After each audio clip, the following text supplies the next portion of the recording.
the pen, I'm learning life. My thirst is divine, words inspire in perfect time. Nurtured right, them man there be learning life, rehearsing life. Trust me, far from certified. Acting while you sleep, I'm working nights.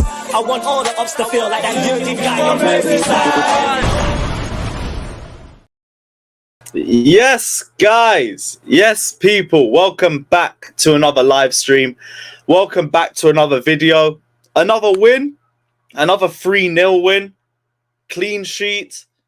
7 rotations. Still absolutely dominated. We got 2 Mount open play assists. We got a Havertz goal. We got a Pulisic goal. We got a Brozier goal.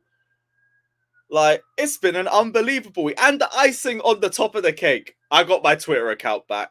La Liga, disrespectfully, go fuck yourselves. I got my account back. You lot can hold that. Big up everybody that is locked in. Smash the like and subscribe button. If I sound like my energy's a bit low, allow me. I've had like 2-3 hours sleep. I just couldn't get to bed. And I was up all night watching Extreme Rules. If any of you guys watched it as well, big up, because unbelievable show. But yeah, what a week, people. What a week, people. Big up everybody that's locked in. Hit the like button because, come on, we all got to be in a positive mood today. Big up Gavman saying a good win yesterday. Let the negative argument begin. Bro, I genuinely don't see how this stream could turn negative. Like, we can... The most negative thing you could say is that we were poor in the first half. That is it. Other than that, like... If we're not smiling, if we're not happy in today's stream, then we are just never going to be. We're never going to be. But big up everybody that is locked in. Let's see what everyone's saying. Big up Ilyas, J-Cam, Liam Lane saying big up Lewis, great win. Also great vlog. Appreciate that. Don't worry, the next vlog's going to be even madder because we're off to AC Milan. That one should be a lot more packed out. I always end up speeding through these vlogs because I just try to upload them. I'm going to put time into that AC Milan vlog. So expect a good video on Tuesday night? Yeah, Tuesday night. Big up Jaden Sancho. Ace Ready says genuine smiles on players' face again. Good to see. Successful rotation with some acceptable meh play at start. But they got better and they got the W. Job done. Let the trust and confidence build. And that's the biggest thing I got coming out of this game. I feel more confident in the squad as a whole, as opposed to just our starters and our best players. Because you know me, at the start of the season, it was like, other than James, Silva, Kovacic, and the new signings, I don't really trust anyone. I feel like I'm getting a bit more trust in other players of the squad. I think Gallagher looked unreal. Mount grew into the game. Pulisic grew into the game. Who else? Loftus-Cheek just continues to look better and better in midfield. Trevor Chalobah at centre-back, even in a back four, I thought was brilliant. And we are going to have to start having a conversation about him soon because I can't lie. Like, all he has to sort is his defensive awareness and his concentration a little bit in transition. And then we have a genuine quality centre-back on our hands. And even for his age and the amount of time he spent at Chelsea, he is probably a lot better than we give him credit for. Aspie, too. He looked a lot more like the Aspie of old. He was getting heavily involved in the attacking play. He wasn't really getting caught out defensively. No real dispossessions or anything. I thought it was a great performance from him. He was one of our better players in the first half, too. And the first half was the more downside, was the kind of the worst we were playing. But he was still one of our better players. Big up Josh, my guy. I hope you're good. Ilyas, Chelsea OG. What's the handle? Literally just my name. There's no G2 at the end of it. It's just G. So yeah, if you guys haven't followed there, follow, because I did drop to under 50k. We'll get back there soon, but here's what it is. Poku, we usually do early streams on a Sunday, but it all depends on what team's playing. Because like Arsenal, Liverpool's a late kickoff. I can't be bothered to stream later. That and I've got Shameless afterwards. So this is the only time we got. Should have had some more sleep, but hindsight is 2020, innit? Hindsight is 2020. Big up Ibs. Gabba said, there we go. But I don't want to talk about it too much because I do want to be positive. Like, we'll say it for what it is. I think the only thing that we need to improve on is obviously our finishing and starting games better. because we are a completely different team after we score as opposed to before we score. But that's it. Other than that, like, I thought we were really good. Tuchel tried to massacre my boy Pulisic. Pulisic really came to his own in the second half. Even in the first half, to be fair, he was probably one of our better forwards. Even though I do think the end product as a whole was severely lacking in that attack, but we already know that's the case. At the very least, I could see us building better attacking patterns of play. We were generating more chances all across the field. It was just like the composure and the killer instinct at the end of it that let us down. But the fact is, all we needed was that first goal, because as soon as it happens, Wolves push themselves out a bit more. They have a game they have to chase. We can isolate their defenders a little bit more as a result of that. It means we can also sit back, conserve our energy, and hit them on transition too. And as soon as we got the first goal, everything fell perfectly into our hands. Deal says Brozier goal was instinct, killer goal. Bro, that goal reminded me so much of Diego Costa. And in fact, Shax just said the same thing as well. What I liked the most about it was his ability to get out of that tight gap with the defender, create a little bit of space for himself, and the finish was beautiful. Not gonna say like out of this world or anything, because I do believe like we've just been starving of quality finishes as well. But it was a great hit. Would Sterling have scored that goal that Pulisic scored? I mean, maybe, yeah. Like, Sterling's quality. We don't, because this is the one thing we shouldn't do. As soon as a player has a good performance, we start comparing it to other players, and then it becomes a this guy v this guy thing, and all their player stands are beefing with each other. Pulisic played well. Like, one of the best things about that performance is the amount of rest we were able to give out across the team. Kovacic, James, Silva, Sterling, Aubameyang all get key rest with the AC Milan game coming up. And it also makes me feel a lot more confident with the AC Milan game too. Because as soon as we get an open game, it falls into our hands. AC Milan will not sit back against us. It will be a much bigger pitch than Stamford Bridge. There'll be a lot more space for our attackers to deal with. We really should be getting a result there. We should be winning every game up until Manchester United. That's going to be the first big test for us. Everything else before, we should be winning. You should be AC Milan. Who do we have next? Villa. We should beat Villa. Brentford away. We should be beating them. And then we move to Manchester United. And I think, who do we play after that? Let me see. Who do we play after United? After United, Salzburg away will be a bit of a difficult one, but we should still get a result there. Brighton, that one will definitely be a bit heated, but should still get a result there because that will be 3 open games. Zagreb, again, result. We've got a very good run of fixtures coming up. We could go on a serious run. Genuinely, we could go on a serious run if we play our cards right. The only game that's a real question mark is, to be honest, after the Arsenal game. Because then we have that really tricky week of Arsenal at home, City away in the Cup, and Newcastle away before the World Cup. But if we do go on a run of games before that, the level of confidence in that squad and the belief that the fans will have will probably be a big reason as to why we would play even better in those sorts of games. But that run of fixtures will probably be heavily dependent on our form going into it. Joe's saying, are you going to Italy on Tuesday? I'm going on the day. I don't know what I'm doing for the night, and I'm leaving that next morning, and I'm coming back here because I want to do a stream. So I'm literally just there for the day. Which, by the way, if I'm tired now, imagine how fucking tired I'm going to be by the time I get back from Milan. I'm still going to have to do 5 things we learned on Chelsea Fan TV and everything. It's all long. But yeah, we move. Credit to Potter for restoring faith. Yes. Like, it's only been a couple games. We already look better going forward. The defense looks solid. We're keeping clean sheets. It's been brilliant. It's been a really good start to Potter's reign. What else? Yeah, I forgot to say as well, by the way, Jerseys FC down in the description below. If you guys want to get involved and being with a chance of winning a free away kit. Any super chat, any amount gets you into the lottery for a chance to win it. Check out Prayer for the Ops down in the description below. And yeah, smash the likes too. Smash the likes too. Ibs says, also giving these guys a reason to enjoy playing football again. I'm enjoying watching Chelsea play. And that feels like a first. That feels like a real first. What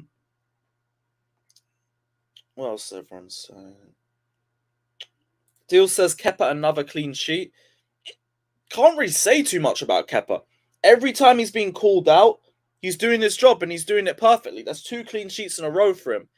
I don't want to say he still hasn't been tested again, or I still haven't had that wow Kepa moment, because I don't want to start using that as a stick to beat him with. Oh, I need to see him get tested before I judge him. Fact is, he's been in goal.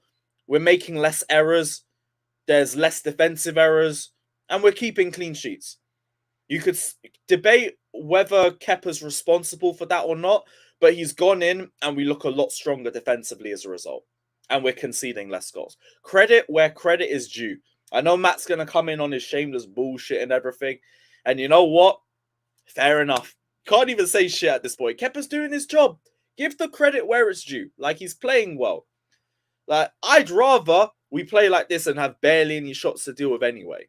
So, big up Kepa. He's actually doing much better than I thought he would be.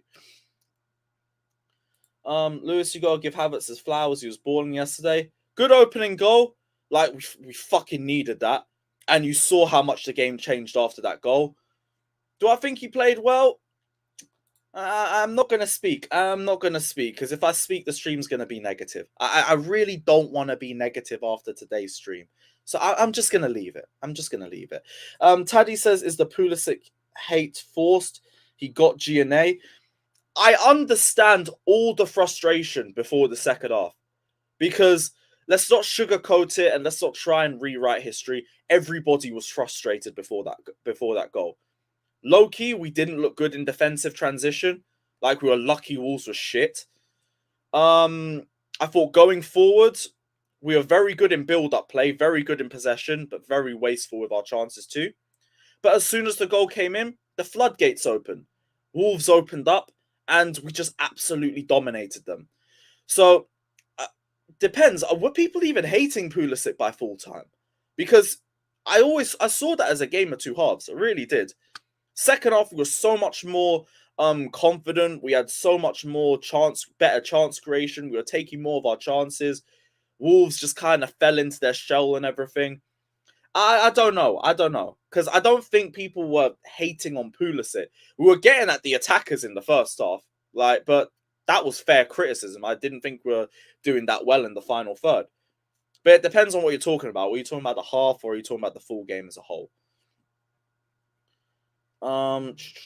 Costa got a good reception. That was like genuinely one of the most heartwarming things I've seen since I've been going to games. And Costa deserved that reception so much.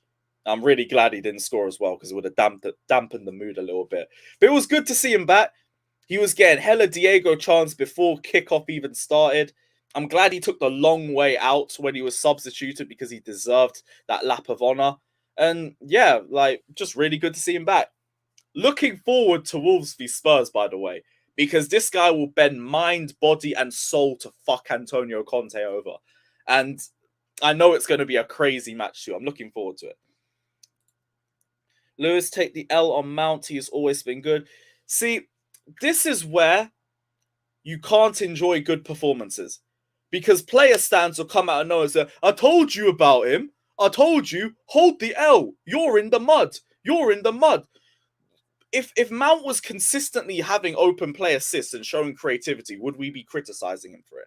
No, we would not. Mount got 2 open play assists. I'm very happy with that. I thought he was really good in the second half. I will not take the L on anything I said about any of our players. I will criticize where criticism is fairly deserved. I will praise where praise is deserved. I will never take back anything I've said. After a couple months of consistency, I might say I was wrong on certain opinions. Fair enough. Will I take back my opinions and my feelings at the time? Never. Never. what I say is what I say, and I stand by it. So I won't take the L on nothing. But I appreciate you being in here anyway. I think the first half was great. You're looking at the misses, but the process to get us in that position and the build. No, I'm not taking anything away from that. That was the only part that frustrated me, because you could call it maybe Tuchel PTSD or something. I don't know. But it's like, we're watching that first half and I'm thinking, oh, this is just the same old shit. We are never going to score, and they're going to have one breakaway and they're probably going to score, because the transitions did worry me a little bit in the first half. But I don't take anything away from us in possession or the build-up play or getting the ball to the final third. I thought we were excellent at that regard all game. And I'm not taking anything out in that regard. My problem with the first half was our composure, our killer instinct in the final third. And I do think that that can improve as well. But if you're going to ask my thoughts specifically on that game, that was a very frustrating point in that first half. But obviously we got the goal and that wasn't a problem after that. So I don't want to focus on it. But I must just say how I felt throughout that full game, innit? Haven't heard anything about Havertz. Care to speak on his performance? I thought his build-up play was all right, but I weren't that impressed. I'm going to be real with you, man. Like, I don't want to talk about it too much because people will say I'm being negative and we won 3-0 and I should be happy and everything like that. And I am. But that's why I'm trying not to focus on the negative sides of it, which is why I don't really want to talk about him, because I'm going to come across as negative. He didn't really impress me that much. I thought he got better in the second half when the game opened up a little bit more. His progressive passing was a little bit better. You weren't losing the ball as much, but I wasn't really that impressed. I'm going to be real with you. And say what you want about it. I know people will say, oh, you're just a hater and everything. Once I see a good performance, I will give it all the praise it deserves. But I just thought he had a good goal. Good goal, opened up the game. We needed that as well. Like, one of Havertz's better abilities is his heading. Like, if you look at his goal comps from last season and everything, about 70% of them were headers. So I can always back him when it comes to a cross over the top or something like that. But his overall game didn't really wow me or anything. Didn't. That's why I didn't want to say anything about it, because I know I'm just going to get bare negative comments. I can't be bothered for it. Do you want Leao? I heard from Simon Phillips who might be trying to go for him in January. And I'd be surprised, because I think we're trying to go for Nkunku and Leao. I can't say whether it would even happen or not, because you can't predict Todd Boehly right now. It's way too early to do it. But would we spend about 150 in January? It would be mad if we did, but I'm all for it. Leao looked really good, even with the limited touches or space he was given in the game on Wednesday. It'll be interesting to see how he does at home for Milan as well next week, but I'd bring him in. I'd 100% bring him in. You guys cried about Tuchel, but this is why do we have to slander Tuchel just to praise Potter? We don't need to do that. Like, Boehly made the decision he made. I didn't agree with it at the time, but I always said if Tuchel was to get sacked, Potter would be one of my favorite choices. So, like, I don't want to compare the two. I like Tuchel. It hurt that he left that quickly and it was that abrupt, but we're playing really well. But don't compare, because as soon as Potter has a bad run, all the Tuchel stands will come out of nowhere and say, this is why we should have brought in Tuchel. This is why we should have kept Tuchel. Just puts unnecessary pressure on him. What else is everyone saying? Oh, fuck. I am like 5 minutes behind on... No, 5 minutes behind on the comments. That is mad. Lewis, we can't do that, though. We asked Havertz for goals and he scored. We have to rate him off this game. But going forward, he has to give me more. Is that not everything I just said, though? Like, he scored, and I'm happy he scored. It opened up the game, but I need to see more. Bro, that's literally everything I've just said. I need to speed through the comments because I'm so far behind. Hit the like button as well, people, if you haven't done so already, because I don't think we've hit 100. Only 58, and we've got 250 of you in here. Hit that like button, people. What do you think of Koulibaly? Was brilliant. I thought our whole defense was excellent, really. He was spraying balls left and right for fun. Pause. Defensively, I thought he was good in terms of trying to deal with transitions and everything. Kept himself very composed. I thought he had a very good job. Very good game. What else? What else? Still not convinced. That's the thing, but it is what it is. Like, we won 3-0 and we played well. I just don't want to put too much focus on it. Yeah, you're right. Never. But once I see good games, once I see a good 90-minute game from him, I will speak on it. I promise you I'll speak on it. If it's any player, like, I will praise the performance. Be it Mount, be it Havertz, be it anybody I criticize or anybody I praise. I think people just think you have agendas for the sake of it. But if a player balls out for 90 minutes, I'm going to tell you he's balled out.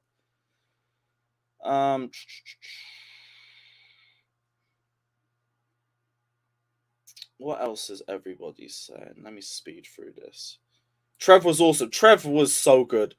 And I'm so glad he's getting regular game time right now, because when I heard he could potentially be leaving over a lack of it, I wasn't thinking, oh, this could be the next De Bruyne or something. But I was thinking, come on, like, Trev deserves a bit more of an opportunity. Aspie has been poor for a long time and we've given him more game time. I understand his frustration. He's come in, did really well against Salzburg, didn't even see a difference between him and Fofana. And then against Wolves, brilliant as well. He probably will be starting against AC Milan. I was going to say he might be. He probably is. And he deserves it. 100% deserves it. Should Kepa start for the rest? It's very early to tell with that. Very early. You can't just say that off a few games. I say Kepa should start the next match. And then if he plays well, the next match. And you just keep going like that. Because I think there will be a point where Mendy does get a start. I'm not saying we're just waiting for Kepa to make a mistake. Actually, no. That's a bit of waffle, in all honesty. If Kepa keeps performing, he is just going to be our number one. And as the games continue to go on, he will get tested more. If he continues to pass those tests, Mendy ain't starting. You ain't seen Mendy start. It's as simple as that. I'm saying show us your feet, bro. Yeah, you're mad, bro. There's websites for that if you need it. Mateus, yeah, bro. Did you see that fucking run in the first half where he just blitzed past Mount, Jorginho, and Loftus-Cheek? Like, that was it around the period where I was thinking, fuck, we could be getting done here. Obviously, the goal completely changed things, but that Wolves midfield is a bit of a madness in transition. Yeah, Aspie. We do need to give Aspie his flowers too, because we're very quick to criticize him. And I think a lot of people writ him off, myself included too, and he had a very good 90 minutes. I saw him at right back in the starting 11, and I thought, fucking hell, we are screaming, just bend us over in transition. And he was brilliant offensively, one of our better players in that first half. Defensively, never got caught out. He was brilliant performance from him. Maybe it is a case that he just needs a lot of rest and then you can put him in for a 90 and he produces. I don't know, but Potter knew what he was doing. Big up Rams with the donation. I appreciate that. I don't know if you meant to just without saying anything. I think I see a comment underneath. Just got a little pop-up I need to get rid of. There we go. All right, so I'm guessing you said that. Oh, you probably wanted the jersey. So, yeah, that's 10 lottery tickets. No, that's not 10 lottery. That's 4 lottery tickets. Big up yourself, my guy. That's been saved as well. Saying playing players in preferred positions seems to be working. Gallagher was everywhere. Koulibaly was on fire too. Great to see our B team pull through. I saw a lot of people get annoyed about me saying that in my fan cam as well. Maybe B team was a bit harsh to say. I'm more meant a rotated lineup. Because I saw the lineup at the start and I just thought, if we get 1-0, I'm happy. If we get 1-0, I'm going to just take it and run. I didn't expect us to play that well.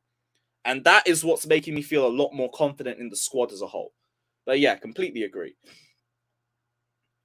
Yeah, and like Joe says, if you want the away jersey, super chat. Big up yourself, my guy, as well. I hope you're doing well, my friend. So goodbye to Africa. No, it's too early to tell. It's way too early to tell. Just Kepa's playing well. Mendy's our number 2 right now. It's as simple as that. I think J5 definitely... Deal, I do not get how you managed to bring Jorginho slander into basically everything. I didn't even think Jorginho was that bad. Yeah, he did get done in transition a couple times. The whole midfield did. I thought it was very good in possession. I thought his build-up play was good. I thought he had a good game. In competition with who? Because I think the only other natural DM that we have is Zakaria, and he hasn't even had a minute yet. Ain't even had a minute. So did I. I think you're talking about Aspi with this. I think same thing, and same energy with N'Golo Kante. This is the same thing I say with him too. Give him a long amount of rest and just throw him into a game, and he will ball out. You play him too much, he can't last. It's just like that. It's about managing players, being able to manage them as good as possible. That's it. That's it. I still cringe with Kepa waiting for him to make it. I understood that in those first few games, but he's playing well now. Like, we're getting clean sheets with him in the lineup. There's not really much you can hold against him. Now, he's playing well. He's doing his job well.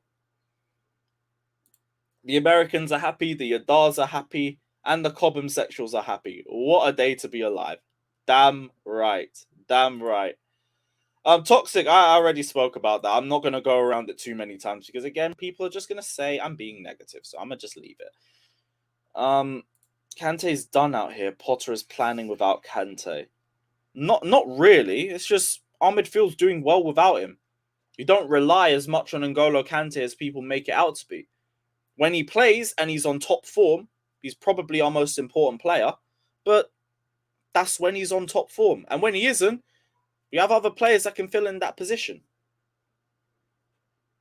Let me go through a few of these transfer news before I send the link out. Simon Phillips said we're considering Rafael Leao in January in order to try and get ahead of other clubs circling in for him. I could imagine that because we're trying to do the same thing for Nkunku, but I also just don't think we do that for both of them. I thought Rafael Leao makes a lot more sense in the summer, especially with them potentially looking at one of Pulisic or Ziyech as a replacement. That should put us in the driving seat anyway. What else did he report? Potter rates Pulisic and loves his attributes. Pulisic's looking for a new start, but the only reason he wanted to leave was because of Tuchel. Aubameyang to PSG was bullshit, which, fair enough, I thought was bullshit anyway. Why would we let him go after bringing him in for 5 weeks and actually for the first time in ages having a consistent goal, having a clinical goal scorer? Doesn't make sense. Madrid, Bayern Munich and City are all showing a keen interest in signing Havertz. Like I said, this is one to watch for next summer. Madrid is a surprise. City, we wouldn't sell to them anyway. Bayern Munich, we already know about. Although I know Havertz's dream was Real Madrid. He was waiting for them before we came in for him in 2020. So if there's interest, I could see him push for that. Push for either of the two, really. But City, I think, is very unlikely. Other than that, it's just they want to sign Rice and Bellingham. Kante's contract offer is still on the table. Other than that, it's not much. Not much. And people say I'll wait until Kepa is tested. They just mean I'll wait till Kepa gives up a goal I can complain about. Lol, he's been really good. See, that's not what I mean by it. I just want to see how he does in terms of dealing with long shots or the stuff that we have criticized him for. The one thing that I have criticized him for that I have seen improvement on is commanding his box. I'm seeing him catching crosses now. I'm seeing him catch corners. Back in 1920, he didn't catch a single cross for Chelsea in the Premier League that season. So I am seeing improvement from the Kepa that everybody's afraid about. In terms of being tested, it's just because he hasn't had a game where he's had to deal with a lot of high-quality shots. That's it, really. Other than that, I think he's doing his job excellently. But even then, there's no point criticizing someone off the questions of ifs, buts, and maybes. They're all just ifs. He hasn't been in that situation. He's been doing his job. Deserves all the praise that he's getting right now. Deserves all of it.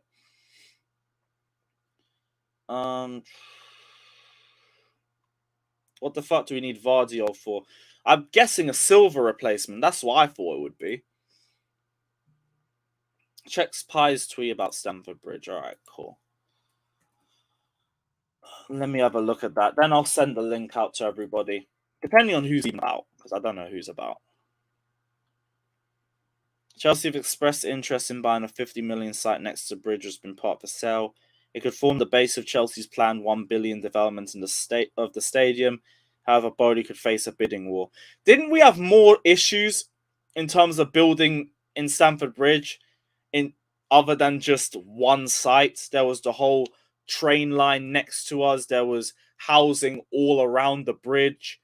There was some old ass law about how I think King Henry's mound has to be facing St. Paul's Cathedral, or just some bullshit like that, where if we built the bridge bigger than what the original design for the new Stamford Bridge was meant to be, it would be covering it, and it's like a legal thing that's been around for 400 years. There's a lot of bullshit surrounding it. So I don't think we get that and we can just rebuild the bridge again. I think there's a lot of paperwork and logistical work that's going to have to get into it, but is what I kind of just washed my hands of us getting a new Stamford Bridge, because I just didn't think it was likely anytime soon. But if I hear something different, maybe. But yeah, I wouldn't jump to conclusions off that. I wouldn't jump to conclusions off it.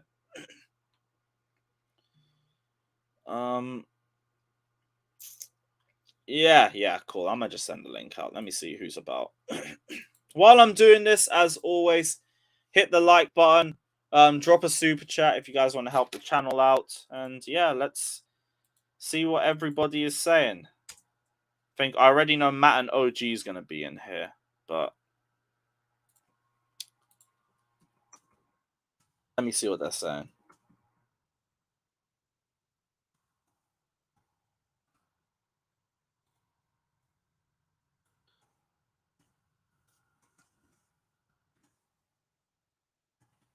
Cool. Yeah, let me see. Let me just throw the link out to a bunch of people and see who's about. Oh, I've got to go back onto my old Twitter for this now. Fuck's sake. No wonder I couldn't find anyone. Okay, where is everybody?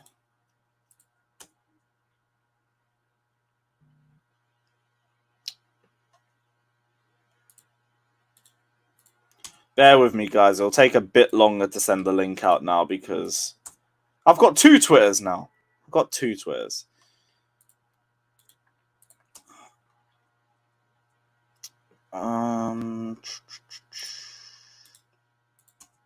The senders and half the men are going to be asleep too. It's all long. There's probably not going to be a long stream anyway. The Sunday morning ones never are. But we are back later today for Shameless. If anyone, well, more people will be about them. But if any of you guys are about, roll through them.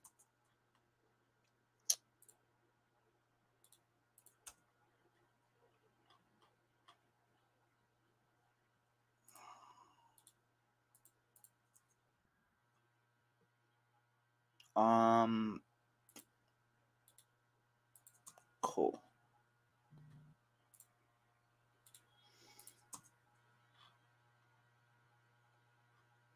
I think that's everyone on Twitter. I think. Yeah, that's everyone. Right, Instagram.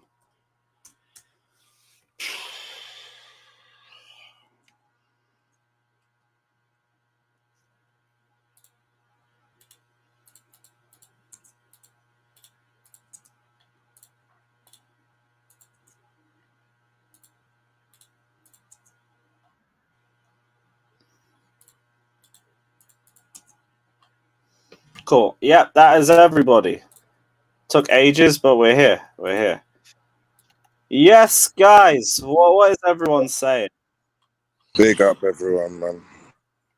What are you guys telling me? I guess we're all in a good mood after yesterday's performance, right? No negatives after yesterday, especially 100%. Like, considering 3-0 Milan, 3-0 there. No negatives, man. I was going to say, like, there's literally, like, there's nothing you can complain about yesterday. Like, you know, there's like one thing you can maybe complain about yesterday. That's like there was a couple of times we probably let Wolves in a bit too much, but like in terms of in dangerous areas, but they didn't do anything with it.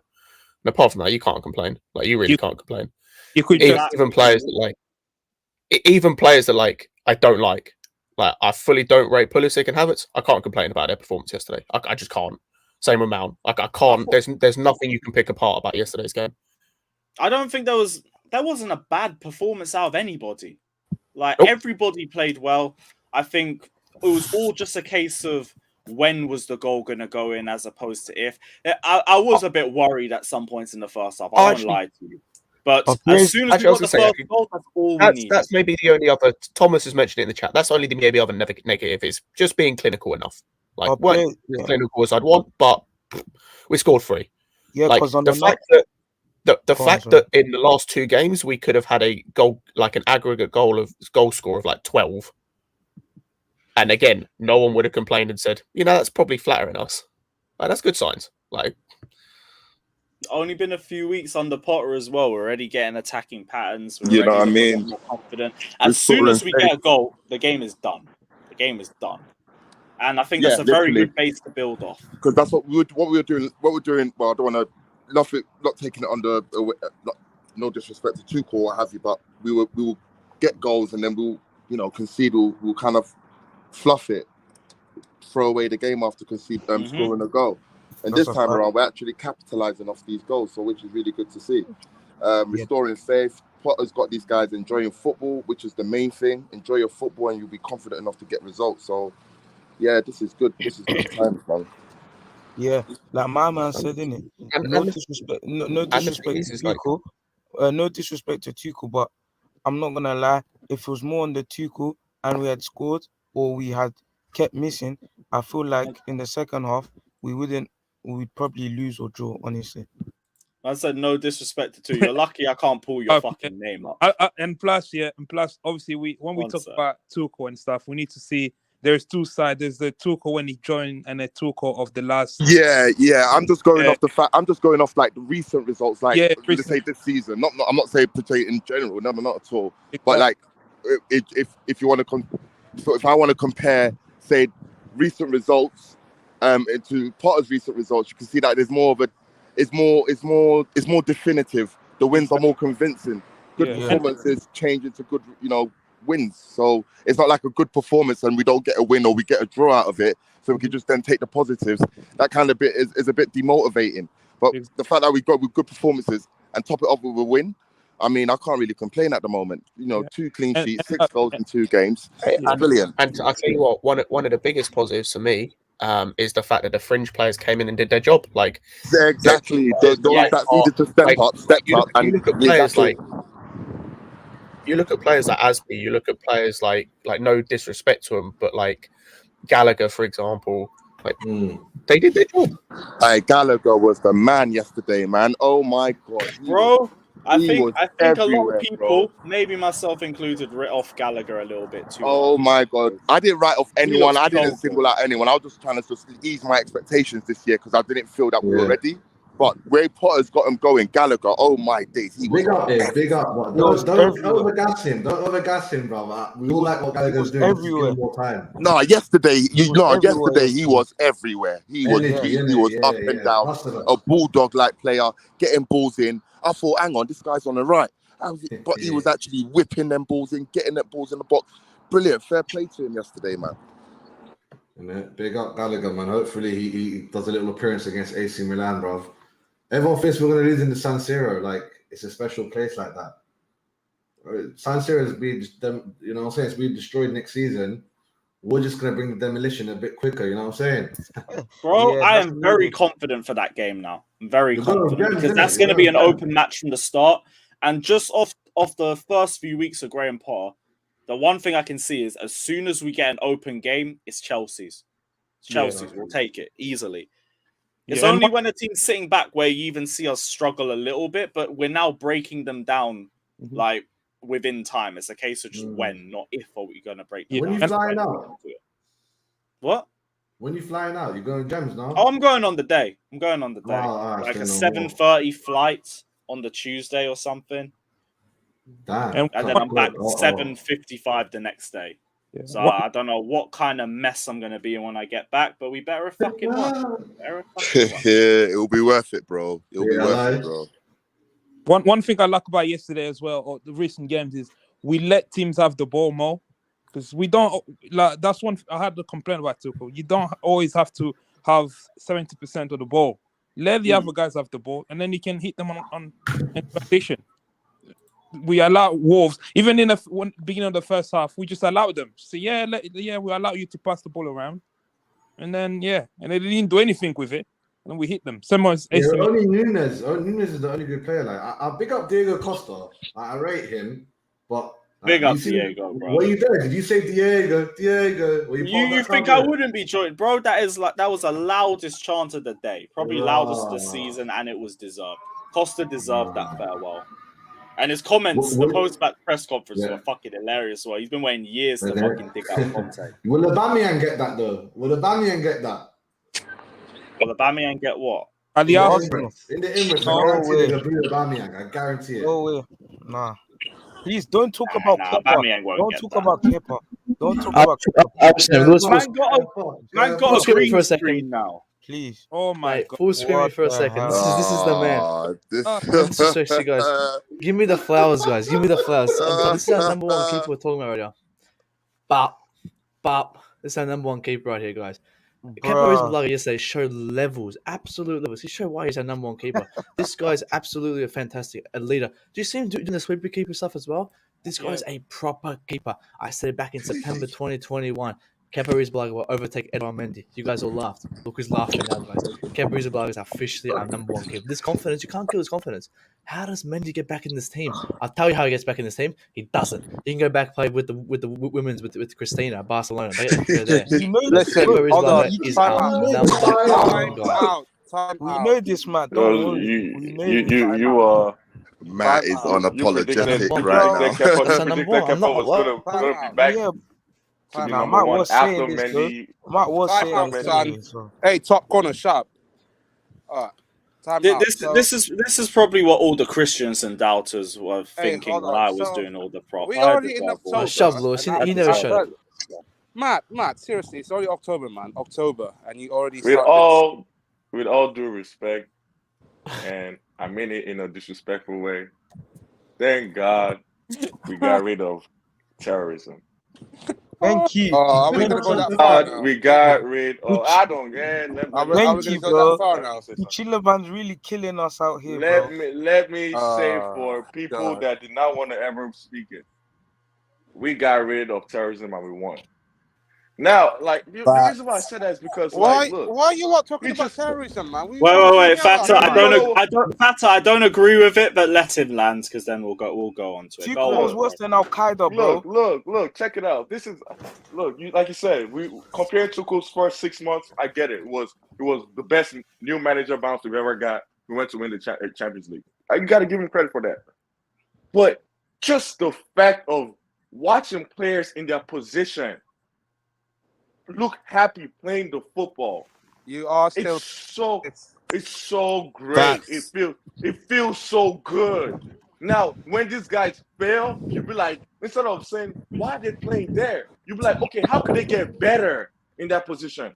We don't act, now watching, look, I know it's gonna go back to my boy Pulisic.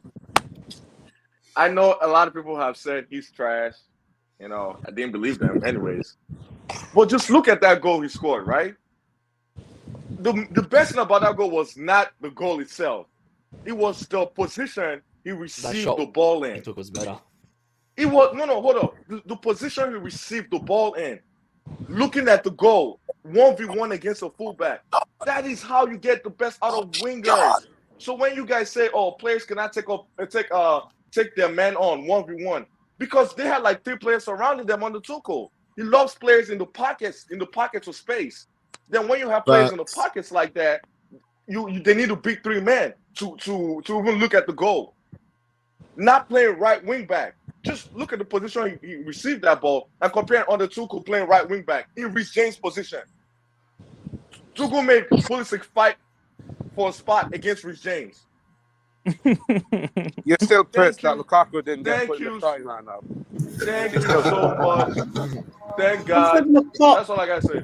Thank God we defeated terrorism. Hey, it's all I had to say. We just won. Let's not forget that he got us the Champions League. He did, and he did. And I appreciate it. Let's not forget he played 12 men at the back. Man, I appreciate the Champions League. Check it out, man. Check it out. Why am I liking? Tuchel did not win us the Champions League. Chelsea won the Champions League. No, we won the Champions League. Yes. You think? Yes. Hang on. See, you think Fat Frank? Wait. Because wait. Everyone stop. Because I want to test that. Okay. So Tuchel didn't win us the Champions League. Chelsea. Why did we sack Lampard? Because we were not playing very well. But would we have won the Champions League with Lampard then? No, I don't have 2020. I mean, I don't know the future. Do I know? Are we sorry? Would you have believed that Chelsea squad would have won the Champions League with Frank Lampard? We won. You could. I don't care about if we would or we could have. Don't play around the bushes, bro. Just say no. It's not being around the bushes because it's not a yes or no question. Because I know the future from there. It really is. What do you mean? So let Abramovich won it, fam. Okay, so when we won the Champions League the first time, we were 6. I don't want to like talk about that. My point is just telling you that the football, it don't matter. He won. It don't even matter. I don't. Yeah. So I don't even care about that. I'm guessing I know where this conversation's gone. Based on the comments. Can people not talk about how good our team is doing and simultaneously not disrespect the guy who won us the thing? People talk about people want to talk about but we weren't playing well. Fam, go back and look. If it wasn't for a bullshit offside call and Spastics missing chances, we win 2 trophies. We win 2 cups. We got to 2 finals. This nonsense. Right. So, hold on. No, shut up, man. Talk about how good. Let's stop go and then we'll go back. Let me finish my point and then you can go. Wait, guys, stop. You started again, Scott. Yeah, let's not be. That's how a debate works. I told you. No, don't tell me shut up, though. Don't tell me then shut let me up. Finish my point. No, then let me finish my point. And then you can go. That's how a debate works, man. That's how a debate works, dummy. Yeah, exactly. You dumbass. So you don't have to disrespect. You don't have to disrespect the guy that came before him. Yes, I can. Yes, I can. No, you can't. That's not a debate. You can't disrespect the manager. Can I just finish my point? Wait, everyone stop. Everyone stop. Scott, finish your point. Let me just say something. No, let me finish my fucking point, man. Okay, go ahead, man. Without clowns trying to fucking interrupt me. Man, you the clown, bro. Shut up. Go ahead. As I said, you don't have to disrespect Tuchel and what he did, which was, you can say, it was shit football at the end, blah, blah, blah. Regardless, what he did for us was a positive. Like, you can fully, like, accept that. That's a... Please mute him. You can put that in a bubble and say that was quality, and then go on and say Potter's doing a great job. Because guess what? This same sort of stuff, because I saw someone mention in the comments, this same sort of positive stuff we're seeing with Potter is the same stuff we were saying about Tuchel after we had the shit with Lampard. Because we saw better with Tuchel than we did with Lampard. Like, you saw, people being defensively solid. You saw a structure. Like, everyone was saying that it was amazing under Tuchel. It was amazing. Because it was the same thing. We had a shit period under Lampard and everything looked better. It's the same thing. Like, again, you can big up one person and not disrespect the other guy. It's quite simple. Everyone feels the need to just put down. Let's just say this is not a disrespect on Tuchel. This is not a disrespect on Tuchel. I appreciate him winning the You just used the terrorism analogy. You just said we beat terrorism. Exactly. So have you? Listen, we're really sorry. You can't say you're not You used an disrespecting him analogy and then of say we terrorism to defeated describe the last terrorism. 6 moments of his managerial career. Check it out. With all due respect for the disrespect. We want You know what I mean? terrorism. With all due respect, I mean it. With all due respect, we You terrorism. mean the disrespect with all It is what it is. This guy Don Jones. You can take it how it is. You feel me? So my point let's is, be real. You don't like Tuchel because he benched Pulisic. I love Tuchel. Oh my god, one of my favorite defensive managers of all time. I love Defensive Tuchel, managers. but like, what did I say wrong? I love Tuchel, but this is not. Look, I'm not trying to talk shit to him. The first 6 months under him was brilliant. He came up with an idea I'd never seen before. He was surprising us. This man is amazing. But after his divorce, next thing you know, what is he doing? What is this? This man is shoehorning players in places that you know they're not going to succeed at. Gallagher. This is not only about Pulisic. Look at how good Connor looked yesterday. I mean, come on now. It was one game though. It's I don't know. You're just comparing players. What about Jorginho on the Lampard? Christina on the Lampard. Rudiger on the Lampard. You change that. You change it to Tuchel playing well. Fucking top wrist on the Lampard. Switch conversations. You're right. All I'm saying is thank God we beat terrorism and we won. That's it. Thank God. All right, go ahead. That's it. Alex, right. Let me go through a few of these super chats quick. Cenac says, apologies to Matt. I see you're for real with Kepa. Give the credit where it's due. It is what it is. Cameron says, happy with our play, but Tuchel got us in every final with our team, and we was playing. He needs respect. But Potter has his plan. This is what I'm thinking. Like, we don't need to. Exactly. We can praise Potter without saying, "Oh, we beat terrorism" or anything. Like, we just be happy with both sides. Tuchel did his job. He left. Potter's come in. We're playing well. Man's happy. Look, Lewis, I didn't just win. We won. We all won.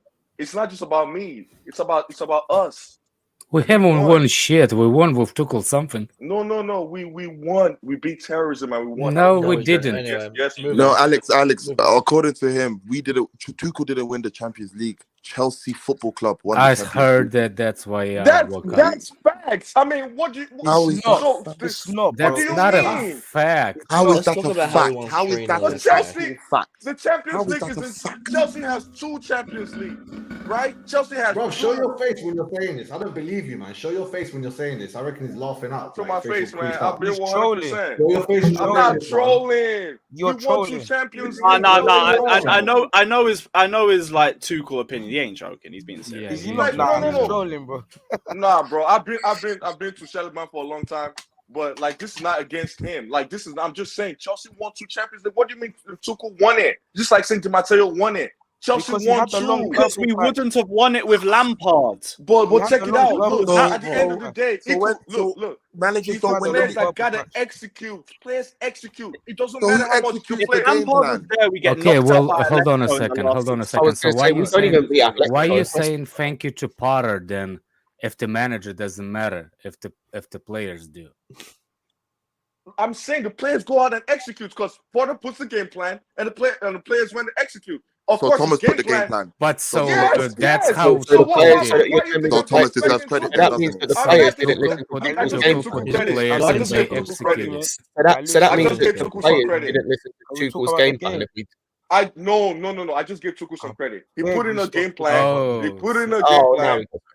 I just did. I just gave him a little credit. He put in a game plan, right, on the board, and the players executed. It's just the manager's the reason we won.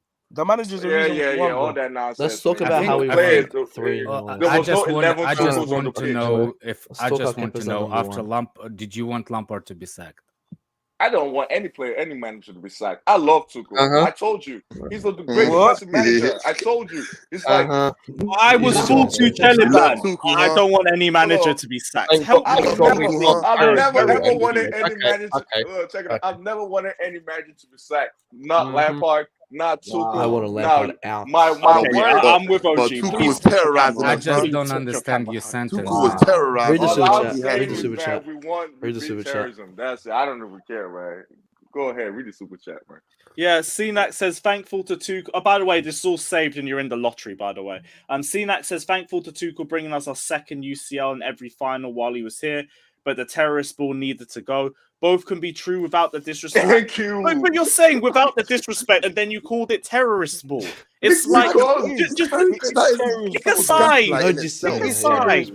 You can't say I respect Tuchel and then call him that. You can't. The guy was the leader of the Hold on a second. So that just shows we're just fickle. I think the main part is what has actually been misjudged.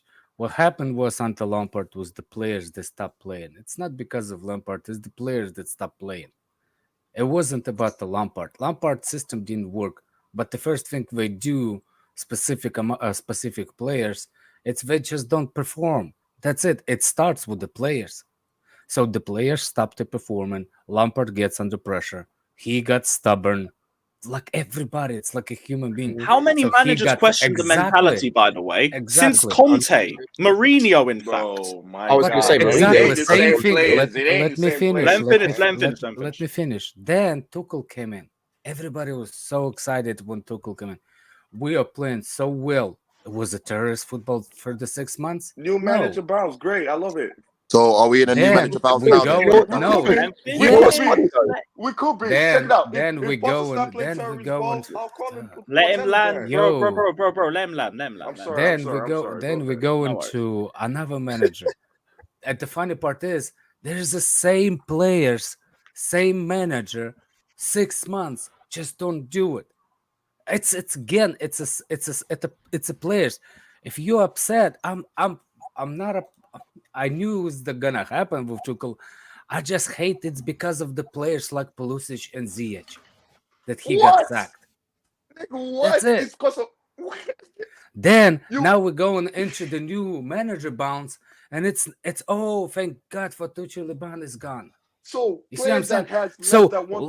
No. What are you gonna say? What are you gonna say if the players are not gonna be performing for the new manager in 6 months? That makes no sense. The players that are what out does of the not teams, make sense is you for the past 30 minutes. I don't care. The players that are out of the teams are the reason why. The players that are out of the teams are the reason why a manager got sacked. Do you hear yourself? That's it. He just asked you. That makes no sense. What do you mean? It don't make no sense. He's saying to you. You said that the bad football's gone, right? The bad football. You got a new manager. Yeah. So he's saying, what would you now say in 6 months' time if said players do not play? So they talk. I'll say the same thing. So that means we're just fickle. We're not allowing the process to be. It's irrelevant. Again, we have to credit Tuchel for the work he's done. It's unfortunate.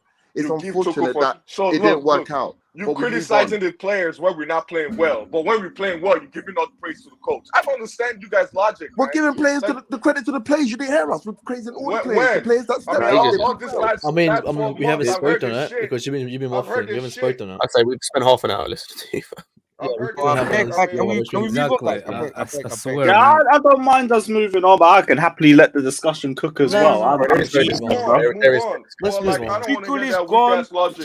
gone. We need to silly logic. You give players all the blame, but you give the coach all the praise. That makes no sense. Yeah, no, I understand. Give praise where it's due, but I also agree with what Alex says. Like, the biggest test for Potter will be how we react after a loss. I was going to say as well. The biggest test for Potter is 6 months down the line, once the players have got acclimatized to the system, and they almost right now, like you just said, when Tuchel came in, it was a new manager bounce. That's exactly the same as it is now. It's literally the same. And I agree with you. What's the problem? Cool. So then by that logic, we can't then really praise what's going on now because you just got the excuse of new manager bounce. Let me not praise what's going on now, but I can still shit on what was going on the last 12 months. Because when we picked up Tuchel, all you wanted to say was new manager bounce. It's the same fucking thing now. No, don't get me wrong. Like, the first 6 months of Tuchel, I praised him. It's 6 months down the line. What's happening 6 months down the line when certain players aren't playing as often as they want? When injuries Why you happen. keep saying 12 months? We played poor for the past how many months? Some of the portions of the last season. After December, we were ass. No, yeah, because there's nothing to play for Chelsea. It wasn't after December. Okay, it is after December, but it's the consequences to it. We had a midfield hole that injured. Midfield hole. Okay. Right. Okay, but the manager. I'm lying. We did not have an injury crisis in the midfield. But guess what? In the offseason, the manager said we didn't need the midfielder. So obviously, he was very happy with the midfield he had. It was a matter when did he say we did not need a midfielder? When all of our midfielders are healthy? The man don't care about midfield. He said we did not need a midfielder. Come on, let's not rewrite history. It was just a couple months ago. He said he did not need any midfielder until he started scrambling for midfielder somewhere. So regardless of whether they were hurt or not, he didn't think midfield was our biggest priority. So now we're going to use that as an excuse. The reason why we're not playing well is because the system got stale. He didn't want to find solutions to help the system, but he wanted to buy a midfielder. Did we buy a midfielder? Did we? Please tell me. Who did we buy? Zakaria? Has he played? Yeah. So how come did we play good now? Without the midfielder that Tuchel said that we don't need? What are you talking about? What? I'm talking about I'm talking about we're playing good now, right? But we didn't buy no midfielder. Exactly. So what's the So what's your point? My point was Tuchel said that we don't need midfielder, and we didn't buy midfielder. But all of a sudden we're playing well. Okay, so what's your point? My point is we didn't need a midfielder in the first place, right? He was right. He said we didn't need a midfielder, so then why are you using that as an excuse then? Because we're like, what are you saying? Why? What I was trying to tell you that Kante was injured, Kova was injured. Okay, and they still get hurt. I mean, Kova did not play yesterday. Kova is not even 100%. He's not played like. Doesn't matter. It doesn't matter. Move on because you never win with me. I'm just telling you. And I agree with you. Some things cannot be fixed. You're right. No, it's not fixed. We're going to agree to disagree. That's it. It's not answering the question. Because there is no. It's not a yes or no question, bro. It's not. What was the question? What's the question? What was even the question meant to be? Doesn't matter. Come on now. The question is that Christina's talk about Kepa the whole day, man. We could talk about Kepa the whole day. That's what Christina's a boss. Let's talk about money. Oh, Kepa. No wonder Matt's involved. Fair enough. Let's talk about the minerals, man. Let's talk about the real minerals, man. Let's talk about the real minerals. He scored a goal yesterday, mate. He's back, mate. He's back. How is it after one game? You're talking about Mount. I'm joking. Mate, he's here. No, Mount had an excellent game yesterday. Mount got 2 open players. He needs to do this next week. I love what I saw. He needs to continue doing this. It's been the same things for the last 3 years. He does it 1 week, once every 6 months. He does it. I need to see this consistently. What player are you talking about? That's money. Mount had a great game yesterday. I loved watching him yesterday. He was amazing. I just love the position. Yeah, he was. I just love the position players were picking up yesterday. It looked so good in my eyes. I don't know, man. The last 12 months has scarred me. So I really thought it was a game of 2 halves, but I want to keep it positive. I don't want to say too much. I mean, before that first goal, we really did right, Lewis? I don't know. Wait, did I pull you up on that? Okay, you know what? I'm gonna put my hands up on Lewis. I was telling you in the chat, right? My bad, bro. But I did think it was a game of 2 halves as well. It's a typical thing about us. We play well as soon as the first goal goes in. The first half was better than the second half. Until then, it's always been like that, though. The first half was not better than the second half. Yes, it was. But let me explain. I know it sounds stupid. No, wait. Right. Check it out. I'll explain. No, he's right. It'll be a guys. It'll be a quick one. Let him talk. Let him lie. I want to hear this. Right, look. Even you could hear my manager talk about it, Grant Potter. He said the first half was better than my manager. The first half was better than the second one in the sense that in the first half we dominated so much that you could say, okay, the end product was not there. But that's the reason. That's the problem with us football fans. The fact that no, forget about Tuchel. He's gone. He's out. What about the defensive transition?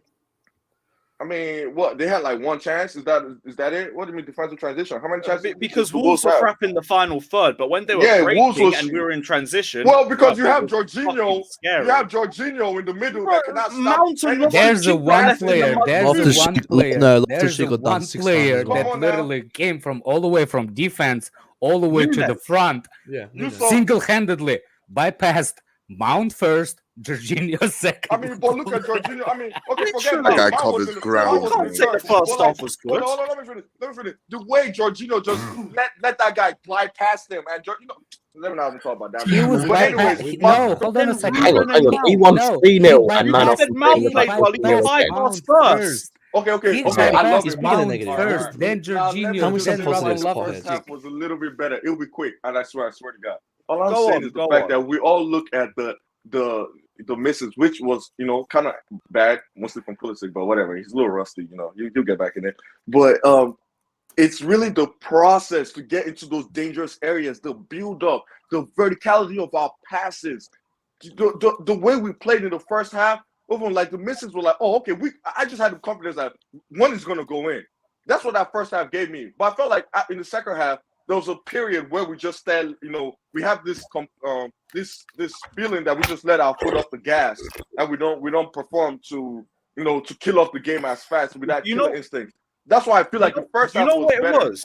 I hear what you're saying, but you know what it was? We looked like that in the second half because as soon as we got the first and the second, we sat back and we conserved our energy because our job was done.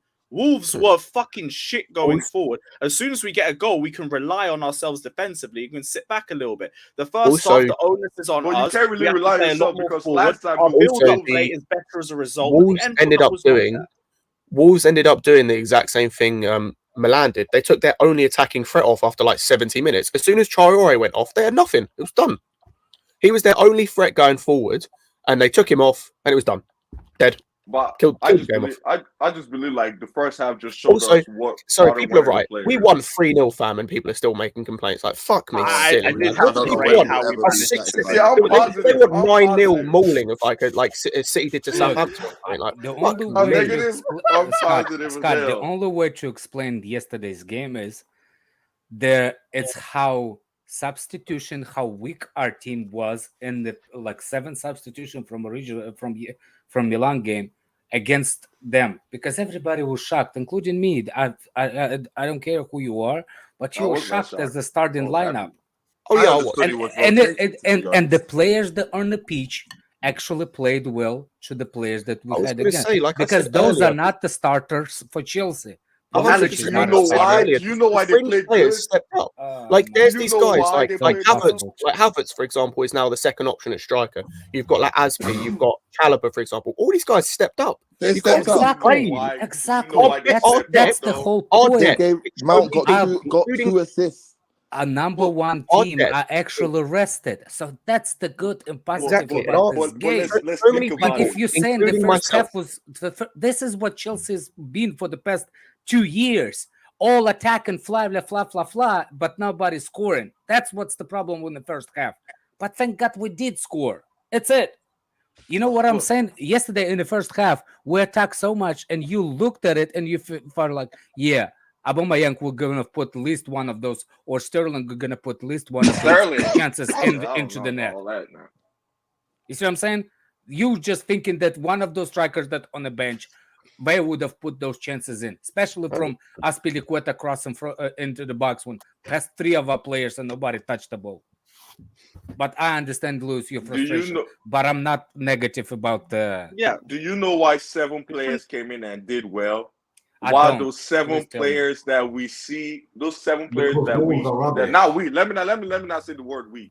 That those 7 players that you guys always talk shit about every time, crap about every time, is because under my manager now, you can see that he's giving everybody the confidence and the mentality he's building them. They're enjoying their football. On the last couple months, they did not enjoy it. They were playing like prisoners. More than 2 months. I don't give a fuck. They're gonna pay 100k a week. Pulisic and Ziyech enjoyment. I don't give a fuck. It don't matter about Ziyech. Fuck Ziyech. Well, some Pulisic. Pulisic 100%. Great, man. Let's say that. No. Come on now. I don't care about Pulisic happiness and Ziyech happiness. I don't care if you care about it, right? I care about the team winning. And Pulisic playing in that left wing position gives us a chance to win. And look, you could hate him all you want, right? But don't tell me that Tuchel gave him a platform to grow, playing him at right wing back. You could even look at that goal he scored, the position he received the ball, and everything he would never receive it on the Tuchel. He would have been receiving the ball way at wing back. Bro. He played wing back yesterday. I could not. What about Sterling played wing back? Yeah, this is where people don't make no sense. They just say, "Oh, Tuchel played people out of position." So does Potter. Potter's wing backs are not the same as Tuchel wing backs. I swear he'd never watch Potter because Potter's wing backs are not the same as It's not the same. Why can't you guys understand this? Tuchel is a defensive manager. His wing back plays more defense than attack. Of course he is, bro. Yes, he is. That's bullshit. Potter's wing backs are not the same as Tuchel's wing backs. They're not the same. Stop saying different. it. What the hell? Stop comparing both managers in the sense of. You're the one comparing him. You're the one that. I was gonna say. I mean, I'm not. I just feel like you guys need to stop. You guys need to stop with the he played wing back on the Tuchel too, and he played wing back on the Potter.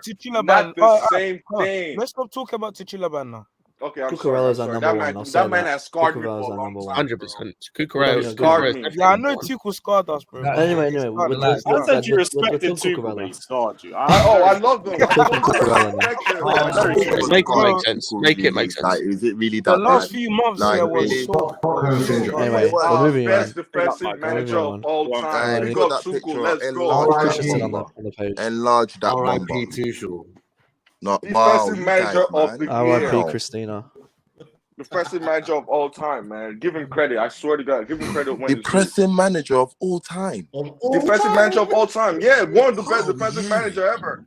I'm not even gonna lie. Man's just trolling at this point. Man's really just. No, I was just like, look, if I don't know how Chelsea fan will survive watching what's his name, Mourinho. I just don't know how Chelsea fans survive. How the fuck did you man survive watching Conte? Sorry, how the fuck did you man survive watching Conte? Jesus. Wait, are you talking about Mourinho's first? Are you talking about Mourinho's first time or second time? Because Mourinho's first time. No, second time. The second time when he disgraced second the time club doctor. and the first time. What do you think there's the difference? Yeah, there is. Come on, there is a difference. At least the first time there was more unity. The football was bad. Come on, man. Was bad first time, but there was more unity. Mourinho brought 4-3-3. We were more united the first time. Mourinho brought 4-3-3 to England. So respect it. Respect it. Respect. He brought 4-3-3 to England. Yeah. In England, he brought 4-3-3 to England. Nobody Come on, man, you better than that. They were playing 4-4-2. What are you saying? No, you're not lying. Yeah, he did. What are you laughing about, Alex? No, he's not lying. He's not lying. Because football been playing. Bro, English clubs played 4-4-2. English clubs played 4-4-2 most of the time. Until Mourinho came and brought 4-3-3 and dominated the league. How old are you, bro? How old are you? What are you talking about? Nigga, I'm 25. Fuck you talking about? Too many people talking over each other. One at a time. Like, you don't know about England, bro. You're not from here. You don't. You're 25. Not in nothing special. Dumbass up. I'm not from here. You never say that because I watch English football from I was Nigerian. I watch. Hey, CFCOG. You know they have. We've had like internet and like cable. Yeah, no one else I've never been to England anyways. I love I genuinely can't believe, right? We've just beaten Wolves 3-0 and we spent 45 minutes talking about fucking Tuchel. Some of you, man, some of you, man, are now bad. Jesus Christ. Look at the chat, bro. The chat's bored. Everyone's left. No, give my review of the game because you guys keep talking. It'll be nice to. It'll be nice.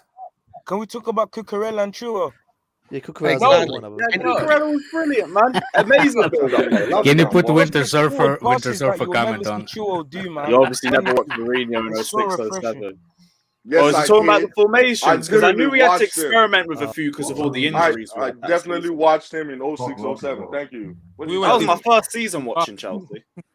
Oh, mine was 03. Went straight into fucking Ronaldo 3-P. Mine was 03. What was your first season, Lewis? Nigga, my uncle 06-07. I had to get into it. That's why when I heard about Mourinho bringing in 4-3-3, I was like, cool, this ain't my debate. I'm going to step back out because I won't watch him. He did. I swear he did. Like, I don't know. I can't say go back and look. I ain't going to watch him. Talking about you never been to England. Your friend, I've never been to England. The fuck? Talking about England. I remember one match. We played Real Betis away, Champions League, Mourinho's second season there. 05 or 06. It wasn't 4-3-3. I think it was 4-3-3. We scored 2 goals in the first half, and we didn't do nothing for the rest of the whole game. Boring football. But one thing with Mourinho's first couple seasons, he had unity. There was unity amongst the and he had world-class players. They were ready to die for it. Don't pick and choose games that you want to pick and say it was boring. Like, Barcelona, us versus Barcelona was during those times. No. Let me give you the game. Let me land. Mourinho, I watched Mourinho's first 2 seasons. I was privileged. So we all did. No, my bro. I was privileged. I was privileged to go to games to watch this for a full 2 seasons, my guy. I don't say as a young Let me just land, please, guys. Let me land. Go on, land. The The guy wasn't playing entertaining, silky football. He was playing football to win matches. It was discouraging other teams. Everyone was getting onto the way we were playing our football because it was not good on the eye. But you know what? It got results. And you know what?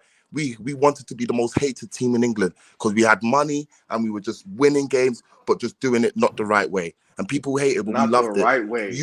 No, in the eyes of others, like we're not playing silky football. We're not That's not why playing the Guardiola style. So who plays silky football at that point? Arsenal. No, we weren't playing silky football. Arsenal played better. Hold on, United played better. Because we spent a lot of money. Not better. They One played. at a time. They did not play better. They played more pleasing on the eye. But guys, people never started getting at us about the way we played till we played that 09. Are you high, bro? Don't insult my intelligence. I finished talking. You just talked for 20 minutes. Do not insult my intelligence. Wait, guys. 97. Man, telling me about 09. Guys, everyone has to bring chaos over each other. In this 09, you know. When Mourinho left, can I actually 09. Wait, let Daniel munch. Daniel, go for it. That's you. No one say anything. It'll be nice. It'll be nice. As I was saying before, the spastic just kept talking. My point is this: people hated us. People hated us. Why do you have to bring your mom? Bro, let him talk, bro. Why do you have to? We just beat Wolves. Guys, I will stop muting people. I don't even want to do that because it's just negative vibes. But just let the man talk. Let him finish. Daniel, go. I hope you sent her a gift. It was her birthday yesterday. But anyway, my point is, well, we were back then. People didn't hate us because of the way we played. They hated us because we spent a shitload of money and we broke the status quo. That's why they hated us. No one gave a shit about the way we played till we started playing Barcelona and Ray Hudson, or whatever the fuck his name is, with his fucking bullshit commentary, BT Sports, ESPN, and about we're anti-football, we're not letting them play because they couldn't fucking beat us. That's when that really hate built up to a different level. Prior to that, no one gave a shit. You think people were talking about us versus Manchester United, Champions League final, this is football versus anti-football? No. Or it was until those semifinals that they were like, this is football versus anti-football. This is Pep versus the anti-football. That's when that started going on. Don't talk about our team like you knew what was going on back then just because like you want to fit Mourinho. I disagree with you. I love how Americans could tell me what. Let him land. Let him finish. Hey, man. Monaco. Let him finish. Brother. Jesus Christ. Brother, let him win. We had the best defensive team in the world. Probably one of the best of all time. But even that, with that being said, we had a team that still went out and destroyed teams when it came to the Champions League. People are forgetting, but we had wars with Barcelona before Xavi and Iniesta were even there. With Ronaldinho, he scored that great goal against us with Mourinho as manager. People don't forget about they forget about that, man. What was that score? When we played boring football, Lampard scored that goal from the left side. You're talking about Champions League knockout matches. What are you talking about, mate, man? Isn't it part of Mourinho? Something you watch through your ESPN. I'm talking about something I was there for a whole. Daniel What are you talking about, man? You were 7 years old, sucking your mom's tit. Don't tell me 7 years old. You're probably 12. You probably started supporting the boys in 2012. Niggas that act like because they go to games, they are bigger than people that watching on TV. No, I'm not saying that. Yeah, that's what you're trying to act. What you're saying is that I gave an opinion of what I felt growing up watching. But you're saying no, that's not what it was based on Champions League. What were you watching it through ESPN? Did you go to the game now? Fuck out of there, man. I'm sorry, no disrespect, but I keep no disrespect. But when it comes to Major League Baseball, NBA, NFL, I shut the fuck up because I don't really know such. But you guys don't come here like you know it or be it all. I beg you, just take time and understand the team before you talk. Wait, guys, everyone stop. Sorry, man. I'm sorry, man. Everyone stop. That was in the slums of Nigeria. I'm sorry, I don't disrespect, but when I just say my opinion, people just chat shit. I don't disrespect. Bro, no, here's the thing. You can't say that because then it comes. You can't say that though, because it comes across as hella I'm not saying that. But Major League Baseball and listen, shit what like I'm saying. that. It's just because it's American sports. No, exactly. I'm not trying to say that. I'm not trying to say that. But when I gave my opinion, bro, don't say when that. I gave my opinion, when I gave my opinion on the fact that You said when it's Major League Baseball and it's NBA, I keep quiet because it's American sports. And football, you're saying was an English sport. Exactly. Football's not an English sport, bro. No, I mean like that's what you're trying to infer, isn't it? Bro, I'm from Nigeria. I didn't just move I moved to America a couple years ago. So I don't want to get drawn out on the internet, man. It's cool. I don't want to get drawn out on the internet, yo. No, I'm just saying you can't say that. I don't want to get drawn out. Yo, you won. Lewis, You guys won. You got your route. You won. From the Palestine or something. Guys, you're both literally talking over each other. I can't hear either of you. I'm sorry. I'm sorry. The reason why I was disagreeing slightly with Daniel, because that's not only way that we became hateful. I probably was the only one that old enough to not being in somebody's balls, but I remember the exactly circumstances, because the problem was with Chelsea. It was started with Roman Abramovich buying a club and we buying the players and stuff like that. What Daniel was right was we were pretty much impossible to beat. It's like, you know what I'm saying? So it was a frustration built on that too. When there's massive amount,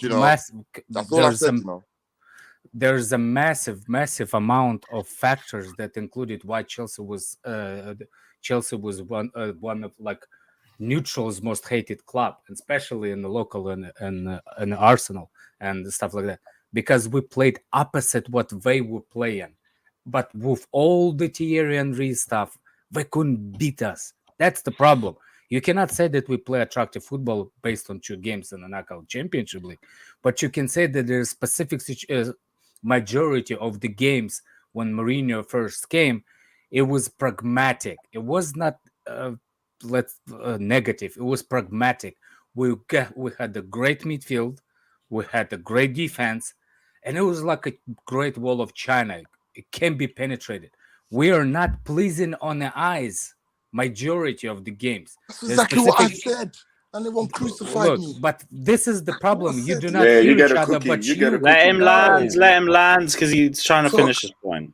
This is the problem. You do not let each other talk, and that's why consequences are actually from like you saying the same thing, but only a specific points. Where's the apologies to Pulisic, Johnny? Sorry, go on, Alex. What I'm saying, no. Let me finish. My point was. Let him finish. Let him finish. Let him finish, my boy. My point was, there's factors of the things that became Chelsea not fans around the world not happy with Chelsea. There's a factors. It's not just one thing or now. Mourinho coming onto the thing. I'm the greatest one. That's already invites the hate like nobody else. I'm the special one. That's the first interview he made. That's already turned everybody in the head. You know what? Let's go after him. You know what I'm saying? That's single comment from Mourinho, and that's already will turn most of the fans away. Not Chelsea fans. Most of the opposite fans. It's nonsense to say like. But we are hateful because Daniel is right. Majority, the frustration was it's because we couldn't get beat. They hated that we had money and that they couldn't beat us. Like, listen. Yes, even before they were saying Daniel the money. Before what I disagree with you. Right. What I disagree with you. Ranieri broke Arsenal. If you guys remember, yes. Like, he broke. And listen, they hated us since then. We finished second in the league. They hated us since then. Before Mourinho they came won in, the league right before the Chelsea, the Mourinho come in. Yeah, we finished second in the league. Ranieri did before Mourinho came in. Right? Yeah, but Arsenal won the league. So what do you mean? Second or third? Second or third? We could have won the Champions League, right? Come on, man. Look at this guy. What are you saying, bro? IBC? What are you saying? You're saying they hated because won the league. No, they hated. I'm saying they hated. England was playing 4-4-2. The whole point was that they hated us OG was like, You not lived in England. What are you talking about, England? Why you bringing this up? This conversation is already over. I didn't say that. I didn't say anything. When you said something about 4-4-2, when you said something about 4-4-2, I didn't mention nothing. I just mentioned that we were playing. Jordy, if you want the link, by the way. That's all I was saying. No, and I said we weren't pleasing on the eye. I didn't mention nothing about your 4-4-3 or bring nothing. up Johnny's chat. Let's talk about that. No. Look, I want Johnny to come in because we can talk about Mountain Kai face. And you just said Ranieri finished second. My bro, he finished third. He finished third, bro. He got sacked because he finished third. Okay, guys, let's be positive now. Let's be positive. Let's be positive, guys. Come on, let's talk about 3-0 yesterday, guys. 3-0. Hey, Matt, I gotta say something about you, man. Stop talking about my girl, Ice Spice. No, I'm kidding. Go ahead. No. Can I finish my point? Let him land. I'm trying to finish my point. Look, it's the factors that actually did it, but we are not looking like Daniel said. You will start to look at anti-football or 8 or 9. That's not true either. We are called that even in the beginning because we stopped supposedly better looking on the eye, not better football, but better looking on the eye. Teams, we are played defensively against them. We are controlling from the back. That's why we are looking for, and that's why it became from Liverpool. Especially, with Liverpool, it's a different story because there's a one game specifically in the Championship League when Abramovich put those plastic flags in the stadium. That's when the plastic thing became started. But that's the reason why they start call us plastic because of those freaking flags. Then the game against Liverpool in the Championship League. Another thing that they call us anti-football was way before that. It's against Arsenal because we are set back against them because they offensively better looking on the eye. That's all I was saying. And the fact that we always dominated Manchester United all the time back then. We not dominated Manchester United, man. Stop lying. Yes, in the first 2 years. Yo, Bobs, we didn't dominate Manchester United in the first 2 years. Bobs, we can end it here and agree to disagree. In my opinion, the only reason about Alex. The only reason that we were hated was because we are not dominating against in the first 2 years. Alex Ferguson beat Mourinho's Chelsea twice. In the first 2 years, Mourinho beat Ferguson's Man United 7 times. What are you talking? We dominated Manchester United. What are you saying? In the first, we did. Shitted on them. What are you saying? We did dominate them. What are you saying, man? The point is that we broke the status quo. It wasn't about the type of football that we played because Mourinho went to Inter Milan, which was a recognized big team, whatever. He played the same way. He won a treble and he was loved. Inter Milan were never hated. So it wasn't about the football that we were playing. It's the fact that it was Chelsea doing it and it was Chelsea winning and it was Chelsea that was unbeatable at that time. But we can leave it at that. I really don't want to go back and forth on what you remember. Let's just talk about the game. You're right. Let's talk about the game. Come on, Lewis. Let's talk about the game. Finally. No, I'm just sawing this to Johnny. Johnny, 7:38 p.m. I should have half an hour. We'll hop in. We'll talk about Mountain Havertz. We'll talk about Mountain. What's he saying to us? He was saying drop apologies to Mountain Havertz on one game, like our standards are in the bin like that. No, show consistency over a good amount of period of time, and then you'll get apologies. Not for one game, man. I think Mount's game yesterday was great, man. Because I saw your stream, Johnny, when they asked you about Pulisic, you were stuttering, and then you turned into about Mount making the assist. So this is why player stands can't talk because Mount stands, Pulisic stands, Havertz stands. Thank God I'm not they a all player criticized one of the three, and they all played well. So they're all in the mud. We're all in the mud together. You're right, Lewis. I don't want to hear it. Lewis, this is the problem. This is the problem. I stand by my point. This is the problem as well with player stands, right? It's not Johnny because Johnny's my guy. But here's the thing: when you're a player stand, right? As soon as your player gets criticized and they have one good game, those guys can't even enjoy. Good afternoon, you're through to Scott. Because then you're there just like, hey, he had a good game. You're in the mud. You're in the mud. No, let us enjoy the game. Let us enjoy the performance and formulate our own opinions.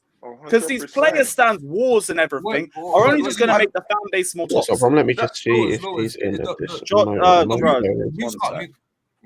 Yeah, the whole listen. This is something our whole fan base does on both sides, both the stands and the people who hate them.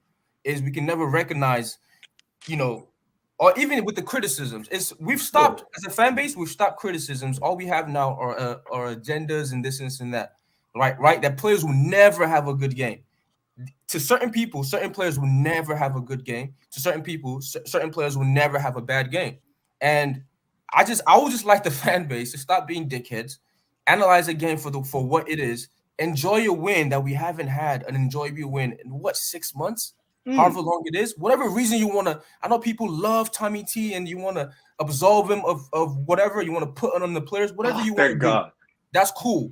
But my thing is, we won 3-0 against AC Milan, which was our biggest game of the season so far. He made 7 changes. I said it in a space. I think Redneck was there. I said, if we win with this team, the confidence that we can take moving forward exactly is crazy. That's what did we do? We won 3-0. So now we're taking that confidence with our A team we won, with our B team we won.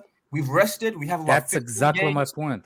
In 30 team won good. Enjoy it. Why do we have a good game and then we're like, apologize to Mount, apologize to Havertz, apologize to Pulisic, apologize? No, nobody ever said apologize to Pulisic. Pulisic does it. Hold on. Forget the apologies. But at the end of the day, we know like the amount of hate that we spill from our fan base is that certain players can never have a good game.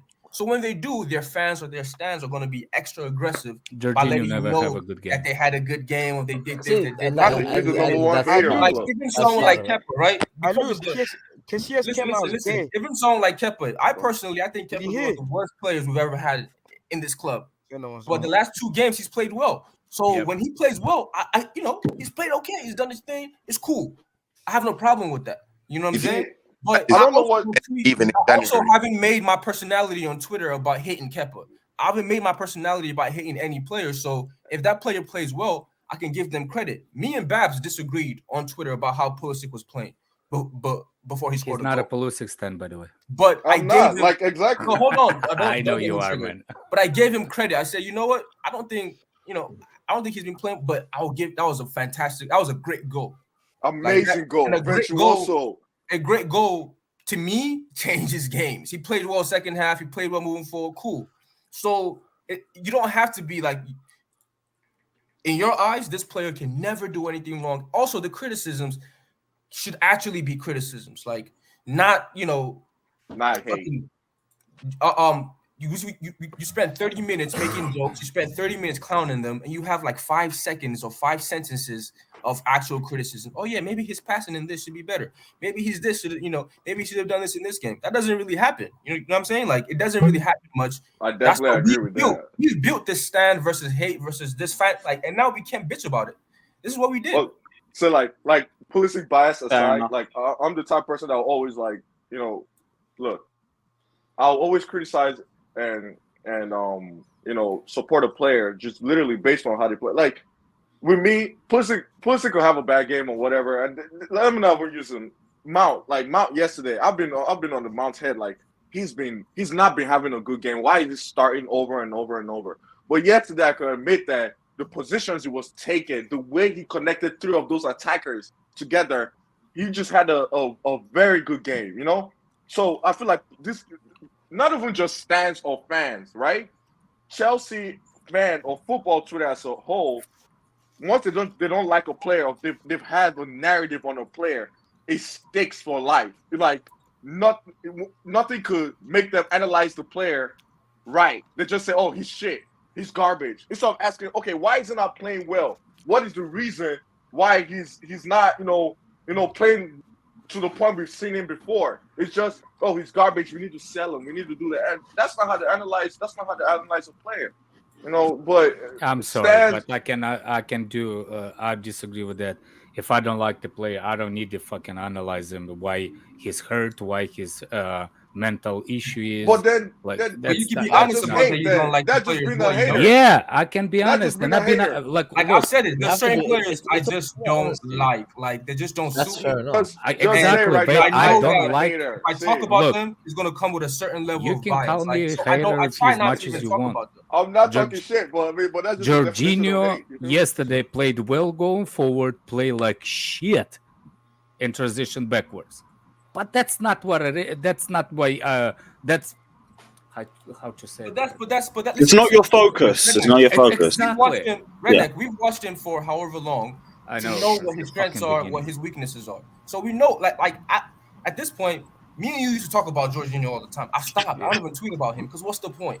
Right? Exactly. It's not his fault. It's not like people act like certain players are evil. They wake up in the morning and say, you know, fuck this team. Yeah, that's Ziyech. I'm gonna He's evil. Hold on. Maybe Ziyech, but about Georgie, right? People act like Georgie wakes up and says, you know what? I'm not gonna run. I'm gonna be very, very slow. No, he says, run. What But do you no, want? I understand. What's his name? If the manager Jennifer. plays him, I'm not gonna attack him and say in transition he's this. No, nigga, you know what he is. You know that in transition. Jorginho does not wake So up. why attack him for something that we already know? Like it's not like he's purposefully doing it. Yes. You already know I agree this. with you. Jorginho is not the one that wakes up and go like, "Oh, I'm not gonna run." He's not running because he can. But Ziyech, on the other hand, You know that what? motherfucker. Let me say Okay, something. okay, but Alex, I let me did say something something. yesterday to get that yellow card that I liked, and I've been saying this for a long time. If you know you can't get the ball, take the player. Right? He could have got a red card though. That was that was a yellow. That was not a red. Stop it. That was not a red, man. If anything, Nunes should have got a red or could have got a red. That was not a red. Yeah, he should. When he fouled, double yellow. He people were like, "Oh, look at Joe." I was like, "Yes, I clap on the timeline. Like, yes, I need that. If you can't get this guy, be a DM and just fucking tackle him. Take his a yellow. yeah. You know what I'm saying? Sometimes he's trying to get the technical foul, but even then his He body just is could not not allowing. reach. Like yesterday, pissed me off. One play was in the first. No, half. he was trying to When do it to the Nunes. guy They just both- he was glided trying to foul past him. Nunes. At least he was trying to foul him. Like, Yeah, the yeah. times I've seen Jorginho not try to do that. faster than you. You try to foul him. That's okay. You know, you slow. He tried. Okay, we'll give him. We give him a cookie because he tried. Well, that's the thing. You But- gotta be honest. No, with it's these not about players giving him a cookie. as It's well. like okay, listen, we I'm recognize just the fucking faults. with We recognize the faults of certain players, right? And we know the manager does too, right? If a player does something that I know they can do and they're not doing it and they're not playing the way I know they can play, then my criticism might go up, or I might say, "Why aren't you playing this way? I know you can play this way. I know you can play better, right?" But if you're doing something that we know is just part of who you are, I don't see why the criticism needs to get to the like a certain level. I actually look, Daniel. There's I no agree with point. you. And on Jorginho, I know that his deficiency in a transition, but he at least tried to play forward and applauding that. That's to applaud. But that's, bro, Alex, that's instructions is getting from the manager now to play more forward. You gotta understand. Like, I'm not trying to bring him back up again, but you know. But you do. But I will. We don't do respect. We don't do respect. Oh, again. you're throwing all due respect again. We don't respect. The man. Look, if Jorginho, right, He's like, with keeps all on due playing respect, forward. motherfucker, I'll bring you. Yeah, we don't do respect. I mean this with disrespect. This man limited the whole team. And look, Jorginho might be limited defensively, but if we keep on seeing Jorginho passing forward and making great, and you know what I'm saying, if we keep on seeing Jorginho passing forward and making those passes, line breaking passes more and more, and we see Kovacic doing the same thing like the pass to Broha, then we gotta like think about it. What was the instructions given? Because right now we're not seeing a lot of sideways passes anymore as much as we were seeing before. So let's just call spades. Let's just say the truth. There's some instructions that were going into this thing. That's why it was limited. Let's use a player. Let's use a player that wasn't Bro, here last year. what Let's have I use a just player seen? that- I actually Let's use a want player to that ask wasn't Bob a here last question. year that doesn't have like a lot of history of hate with our team. Let's use Gallagher, right?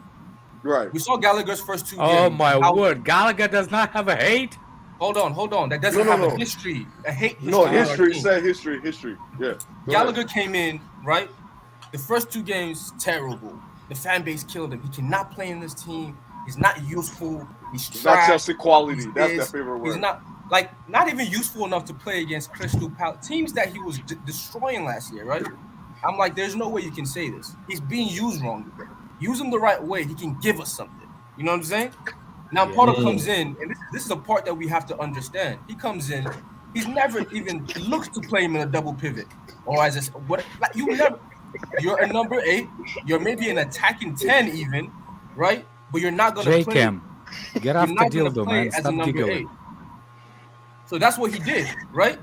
And we've seen the Exactly. last 2-3 games, Gallagher has been very, very good. Last game, I gave man of the match to Mount, but if you gave it to Gallagher, I'll be okay with it, right? Because he was very, very good. By the way, I just want to ask about speak, my brother. question. Yeah, let's see how You're a Pulisic, you're not a Pulisic fan. I'm not. Never Okay. Let me ask you. This is a tricky question. So, which goal was actually better and harder to score, Brojas or Pulisic? Oh, Pulisic's goal. It's like you can't even. It's not even a debate, and this is no bias, right? It's not even a debate. Come on, a left foot finish from that angle, chipping the goalie. I mean, come on. Broja was great. No. Redneck. First of all, Broja's goal is, you know what I like about Broja's goal? It's a typical striker goal. Great goal. It reminds me of it reminds me of a striker who has practiced that move 100 times, right? Yeah. Who's practiced that finish 100 times, and now he's, like it's like the top strikers all have that cut in, that fucking finish. I know someone did a little clip of him and Costa. And Costa? Costa doing it like 4 times, and then it was like Broja doing it. So that one is practice. To be fair to Pulisic, it was. I call it a great finish. Both were great finishes. I just thought that goal was. I mean, come on, look. Everybody has to Pulisic say it's not a good technically. No, it wasn't, bro. Harder technically. No, it wasn't. Listen, Redneck. It might be harder, right? It might seem harder. It's more technical. My point is, he's practiced that 100 times. No, right? Wait, you can tell that that's a natural. That's a finish that he's practiced, that he's done a million times. If you ever kick the ball, you know that the striker's low bottom corner is the hardest goal to score. Dan, I mean, Alex. No way you say that goal is more technical than finishing with your left foot and chipping a goalkeeper from that angle against a goalkeeper that has the highest save percentage in the league. No way you're saying that's a better technical goal than what Pulisic did. And this is no bias aside. If Ma had scored that, also a great goal. That angle to use your freaking left foot, bro. Mind you, he's a right footer. If Havertz was in that same position as a left footer, he's not scoring that. He's probably hitting the side net. And this is not a hate on Havertz. So the point is, that was just a lovely finish, a great goal, and for the fact that he was not even expecting Mount to put that through ball. But Mount will probably score that. Ball. Alonso will probably score that. Yeah, Alonso, because Alonso is a great finisher of the ball. We never doubted Alonso.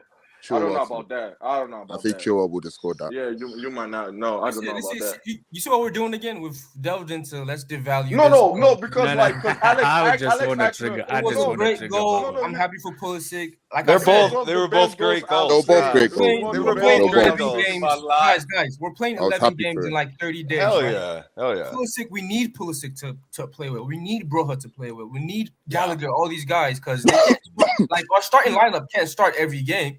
You know what I'm saying? Happy. You know. And one more thing, and I'll just go. I've been talking a whole lot. One more thing. Aspie. I have to give our captain credit because I thought I've been one of the people who said I never want to see this guy on football pitch again. I don't know if he took TRT, HGH, some kind of steroids. I don't know what he took. He got to keep taking that.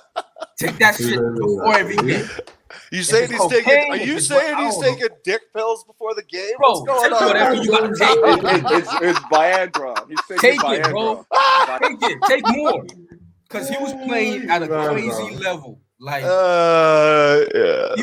was playing at a great level. He's on some Nugenics or something, man. Bro, whatever I'll buy for him. Fuck it. I'll buy for him. No, I'm with it. I'm with it. Hey, Lewis, let me ask you a question. This Chelsea Fan TV announcer you guys have that does the post game. Who is your boy? Who's that guy? Damn. You're on mute. You trying to fight him or something? No, his name's Alex. He runs the channel. Okay, so last week goes in the microwave.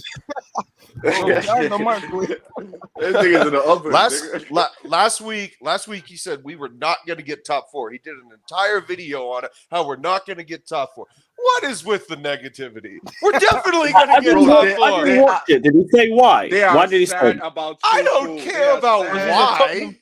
I don't care about why. He was just negative. He was negative. No, I get, but like you have to understand the reasoning behind it before you can decipher it. That's Bro, he was part of the Civil I heard War. my name. What did I do? Oh no, he's talking about the guy who runs the fan channel, and it's just like It's like, guys, it's way too early. It's way too early to discern whether we're going to make it or not. I personally think we're going to make it. And in fact, I actually think we're going to challenge for the league title. This shit ain't over, bro. This shit ain't over, bro. In the first half, bro. You had me in the first half, and then you said league title race. Man, that's the energy. Hey, it's early. It's October. It's not fucking March. Look, Unless my prediction is that we are going to win the I Champions can't League. subscribe to a title race, but top 4 I think we can get. And I think top 4 in the Champions League. Champions League will be the minimum for us. You Brents are addicted to cynicism, my man. Come on, you got to give this team a chance. City side is different, man. We're not winning the league. Yeah, but they're different until Haaland gets injured. If Haaland gets injured, we were 25 points off them without Haaland. Yeah, and when he gets injured, that was with Tuchel. Remember that. Lewis, remember you are not blaming that on Tuchel. No, remember that. No, I am not trying to blame everything on him. I'm not trying to blame everything on him. Wait. One second. I'm not trying to blame everything on him. But if I was trying to give him a ratio on the percentage, I would say Tuchel gets like 90% of the blame, and like for not, getting the league. You know what I mean? The 25 points. So it weren't the midfield injuries, it weren't Chilwell and James being out injured, it weren't our poor attack. That's the 10%. That's the 10%. So that's 10%. That's think about cost us 25 points. But apparently he respects him, Say you don't like Tuchel, it's cool, bro. With all due respect. With all due respect, and I love him in all this too. Man, listen, I love Tuchel, man. But this guy is listen. Let's not talking about Tuchel. You guys know how I feel about Kelly, but listen, the point is this. I think we can easily. Listen, I said this game was going to give me a lot of confidence. It could be false confidence, but us making those changes and winning this game as comfortably as we did, I generally think we're like top 3 is still ours. Arsenal Absolutely. Right now. I think we're gonna finish second. I think we're finishing second. I think top 3 is still ours. We're still gonna finish. We can punch for second. I don't maybe second, but Lewis, that's that positivity, Lewis. That's that positivity, baby. Yo, we got our buddy. We got our coach. We got our coach doing fucking yoga with Jorginho, bro. The vibes are great. The vibes are great. What? He's doing yoga? Yeah, bro. He's doing yoga. Exactly. How was that 5 minutes? One at a time. This is why I love my manager. Arsenal He's doing gonna yoga fall with off that, Jorginho. Tottenham, they're gonna fall off as well. This is why I love my manager. This is why I love him. He's doing yoga. Just went into surgery, so they have no more CMs. Like literally, they're finished. I think if we keep on maintaining this, I feel like we will get second. Honestly, I really do. Well, I hope we the do. Other teams are. I hope we do. For me, if we even get top 3 again, like, I'll be happy for the first season. No, hold on, check it out. We need to win domestic trophies. Yeah, I mean in terms of the league, just talking about the league. Okay. Lewis, if we win a trophy, let's say we win the FA Cup and we get second, could we all admit that what we never want to admit? Like, think about it. Like, if we get second and we win like a FA Cup, second. Remember, Tuchel never got second. Second, so how close to City? How close to City? Let's say 24 points. 24. Are you the guy if the girl breaks up with you, you saying it her like outside of her apartment for 2 years? Because you cannot let it go, man. Alex, he's like the guy. You said a 1 point difference between. I can't fucking let it go. No. Look, 1 point difference between last season to this season. Like, it wouldn't change a thing for me. All that difference is to me is a penalty shootout win. That's it.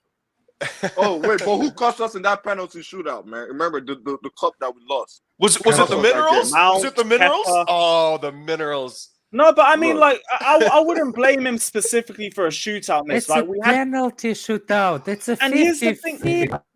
Even building on that, it's not just a penalty shootout. We took about 6 shootouts that season, and Liverpool took 1. There was so much more data on our penalties compared to Liverpool, and Mount and Asby went the same way they did the entire season, so it was easy to read. So it's as simple as that. Also, That was let's the be real. difference We should have between never, trophy and no especially the second one. Especially the second one, we should have never got to a penalty shootout. We had the chances to score and to win that game in normal time, and we fucking didn't take them. Both ones. You can blame Mount for the misses in the Carling Cup final. I say blame enough. Mount, Pulisic, whoever missed in that second game. Blame all of them for why we didn't win that one. Because we should have scored. Pulisic was a little bit rusty. Let's think about it. He was a little bit rusty. Mount lost us those 2 domestic cup finals. Like, if he Pulisic was a little bit rusty. Open the open play misses in the Carabao. That's fair. That's fair. That's penalty as well. That's fair. Mount lost us. Guy's a Liverpool fan. He won the Champions League then. Who? He won us the Champions League, right? He gets credit for that because he got an assist in the final. So Yeah, he but gets that all was the the season credit. before, though. Why? We're not Arsenal talking about. No, hold on. That's too shit. He's right. He ain't wrong. He's right. Your logic is in a terrible. We're not Arsenal, man. We're not talking about Arsenal trophy. If he's the only one. That 100%. No, the brother's right. He's right. I agree with you. He's got a point.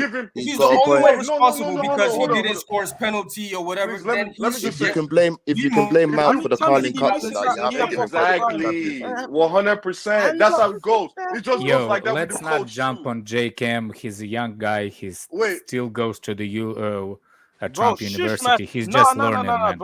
He's just a little young. But look. No, like. There's a couple. There's individual faults for every game and individual brilliance in every game. But like why are we bringing? It's the new era. Let's talk about how a B team beat Wolves. Yeah, please stop calling them the B team. Oh, it was, dude. It was, buddy. It was the B team. You don't think that's a B team? That was the B team. It's the rotational squad, guys. It's the guys that Tuchel made you think were French players. I'm coming back to say that's actually not factually correct because the reason why I call them B team because we are not A team when they first get picked. There's the reason why it's a B team it's because actually your manager said it. He said your guys needed to be rested, right? Didn't he say that? Let me tell you what my manager said. The guy that my manager now, Potter, right? He's my manager too now. It's our manager, all of us. We love him. Yes. So let's be. Okay, he's great. Don't include me. He's our manager, but he's my manager. So, but this Potter's handcuffed to his back right now. Obviously, he's not going to drop Sterling. And Sterling's been good. Let me not lie. He's not going to drop him. Oh, and Aubameyang right now. Obama who? Obama Blood Young. Has been okay. So you just agree with me that Pulisic is a B team. No, it's not B team. Think about it. He is a B team player. No. Let me. Don't take it in that way. Listen. Don't take it in that way. The way that guy finally scored. Listen. The way that he's trying to build it is first of all, it's a squad game. Number one, we know Sterling is number one. Like he's the main guy. We bought him as the main. That's why guy. we bought him to main. Yeah, exactly. But even then, right? Because of first of all, we play a stupid amount of games. Potter uses different formations and all these different things. You just got to be extreme quality when you play, and you get more chances. Pulisic is probably going to play 6. Probably going to start like 4 or 5 games out of the next 11 because there's just too many games for Sterling to start 10 games in a row. That's not the question, and don't avoid it. It's gonna be the important games or not important games. Like you know what I'm saying. Game is kind of it. Let's be real. I know what you're saying, but at the same time, okay, important games and not important but games. B team or not, I don't take that as a. Personally, I don't take that as like an insult. Substitution, not a B team substitution. Let's be honest. Obviously, he doesn't like that word. But if we say it was a rotated lineup, will anyone be happy? Yes. Let's be honest. Okay. I just want to say don't like that, man. You say you want to say something. You're saying a shitload of things at the same fucking time. Good Lord. Okay, we'll say another thing. No, don't accuse yourself of saying one thing. You're saying a million things. It is about Pulisic. Look, I don't even mind Pulisic being the sub to Sterling, right? It's okay. Sterling is we bought Sterling to be the main man. He better score every game. I understand. It's great. We bought him to be the main man. Yeah. Now the problem I used to have was when he was subs to like Werner, Kai, and Now those are the problems. But now Sterling, he could fight. He could be in a spot. Maybe it's just him and Sterling for that left wing position. Fine. But what's going to piss me off is like if Sterling is not playing, then he's going to shoehorn another person to play in that left wing instead of the left winger you actually have. So I'm not mad. I mean, Sterling's doing good. You know, my point is, just don't say it's a B squad. Like, you know, these niggas are about to like get the fuck out of here. Like, no. Are you gonna be upset? Hold on a second, Babala. Are you gonna be upset if Sterling doesn't start, but Harry Potter will not start Pulisic in that game? I will not be Potter out because he's still my manager. Right oh now. my God! Shut the fuck I will not. out. I will not. I said I will not. I will not be Potter out. I will not be. I'm just triggering you, man. I'm just triggering you. That's a joke. It's so ridiculous. I know you were trolling, but I know I was trolling. Honestly, it depends on the formation, right? If you're Of course. Winger, if you're gonna play with the Depends left what winger, game we're playing. and Depends Sterling against isn't playing, Pulisic needs to play. But if you're not gonna play with a winger, then it's fine. If you're playing with something else, it's different. It's a different setup. I just gotta ask, what was Tuchel thinking putting him at right Tuchel, wing man. back? Okay, my bad. Let it go, man. We're done. It's a different team. It's a different team. I'm sorry. I just don't understand, man. I don't understand. A guy that could score. I just don't think. Whatever. What's his name? Sterling is the bot is the main man. I don't think those kind of things with Potter. It's how you say it. Important. It's the thing. I don't think it's. I think it's if Pulisic, I would play. I would outscore and I would perform on a training ground. Then Sterling. He has a chance. It's not about the chance. I think he will be. I think he can bench because I think the contract what Potter got and the back from the owners. I think that I don't think any players have that much stand or power anymore. You see what I'm saying? I think the reason why he gave him a contract and the abruption of the Tuchel by firing Tuchel in the manner that he did. He got it. I think he actually made the point that nobody's above the manager. Now, because like what I'm saying is like that Boehly, that's what I'm thinking. It's not what everybody. What I'm saying is like he put the stamp and saying it's over. From now on, it's my way and I believe in this guy. You see what I'm saying? Right. Alex, I got to ask you this question, though, because we are buying Nkunku, and I actually think we're going to buy Rafael as well. So, two got to go. Two got to go, brother. Who's going? Havertz, Ziyech. No. There you go. Send him away, too. There's no way. Havertz is going. There's probably no going way, buddy. There is no way we're selling. It ain't Kai happening, Havertz. bro. It's just not gonna happen. We'll see in the summer. Well, why do we got sell? Why do we got sell? It's who's gonna complain the most? Who will ask for the move? I think it'll be Pulisic and Ziyech, and Pulisic. I know Ziyech. I don't know about the Pulisic. Yeah, Pulisic more of a question. Yeah, I think that. I think just with all the public complaining and his attitude and his dad tweeting, His and all attitude that has bullshit. been great. No, it has not. I'm an American, He wrote the book, and I don't man. fucking like it. He wrote the book when he's 23. How old is Pulisic? It's so ridiculous. How is he great? Are you mad? What are you smoking? Do you know how bad it is that you have time to write the book? Guys, nobody can hear you. 3 people are talking. Wait, I just want. Well, let me say one thing. One more thing. How many things are you going to say? How many things? How many things? To the American dude, right? Wait, to the Yeah. American dude, right? I want you to ask the American dude a question, right? Yeah. It's before. Hey, JJ, wait. And my nigga, 1 second, bro, please. It's Carlito. What's up? Before the book, did you think his attitude was good or bad? Terrible. He does way too many interviews. He's all about himself. Okay, I don't like. Okay. So what has he said in an interview to make it seem that his attitude before the book, mind you, that his attitude was bad? What hasn't he said, dude? All he talks about is himself. No, what did he say? Like, just give me one example. I will give you a million examples. Go on YouTube, dude. Go on YouTube. No. Forget YouTube. You, my nigga.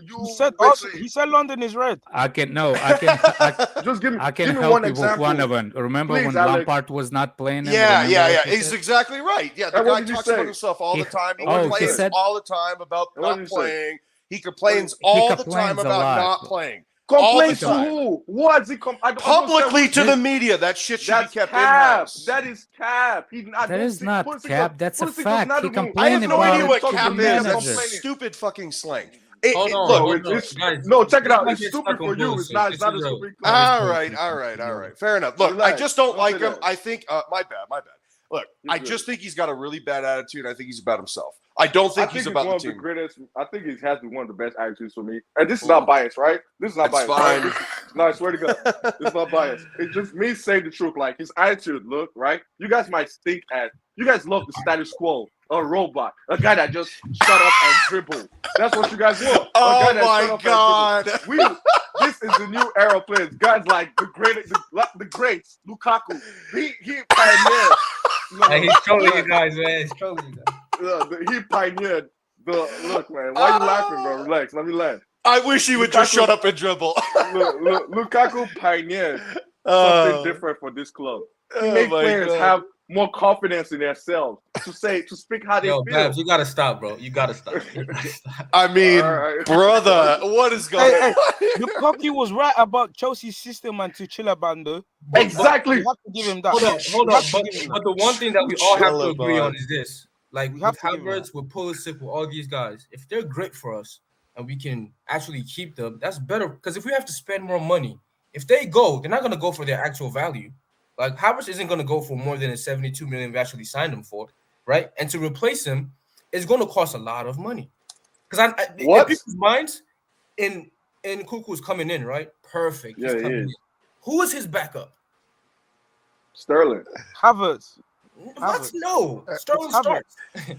It's Havertz. What? No. You just said it yourself. You just said it yourself, that Sterling is bought for start. So how you can disagree a bit now? It's huge. When you bring Nkunku, who is even a bigger starter, it now takes Sterling down. Hold on, let me just say this: in the system that we currently play, Sterling is gonna. Nkunku is gonna play central as a second striker, whatever you want to. Probably. So he and Sterling are gonna start. You know what I'm saying? So if actually Sterling plays better with the center forward as a complete 9. Sterling plays better with the 9 on the right. Yeah, he's a right player. Play on the left. On the left. Wherever these we're guys not getting Leao, man. Alex, I disagree, buddy. I actually think we have a shot. I mean, we'll get see Leao. Even if we get Leao, Boehly kind of told me that we get Leao. Yeah, I'm sure he did. Your trolling is falling off, buddy. Listen, if we get Leao, then maybe we can lose one of Pulisic and Havertz. I wouldn't lose both because at the end of the day, we need players. When Sterling is out, just like how Sterling was rested and Pulisic came in, we need that. If we should just sell Pulisic out, we need Havertz. I know we should sell Pulisic. That's the only value we have. So if we get Leao, Ziyech doesn't have a value. Pulisic still has some value. Pulisic is a good bench player, man. I don't think he wants. Yeah, but he doesn't want to be on the bench, and he's just going to complain hold about it in it. He shouldn't have signed the contract, if a 24-year-old guy is happy to be a bench player, I think he's a good sub option in some games if he's given the opportunity to rotate and start. Who is the better bargaining man for AC Milan for Chelsea to get Leao? Probably both of them, actually. No, it's Pulisic. No. What I'm saying is, why not sell them both? If I'm AC Milan, I will be okay with getting for free, like equal trade. I'm with you. I actually will throw money. Like I'll give him 21 mil. I just got to ask. Both. If Pulisic scores 25 goals this season, 25 goals in the whole comp, are we still going to sell him?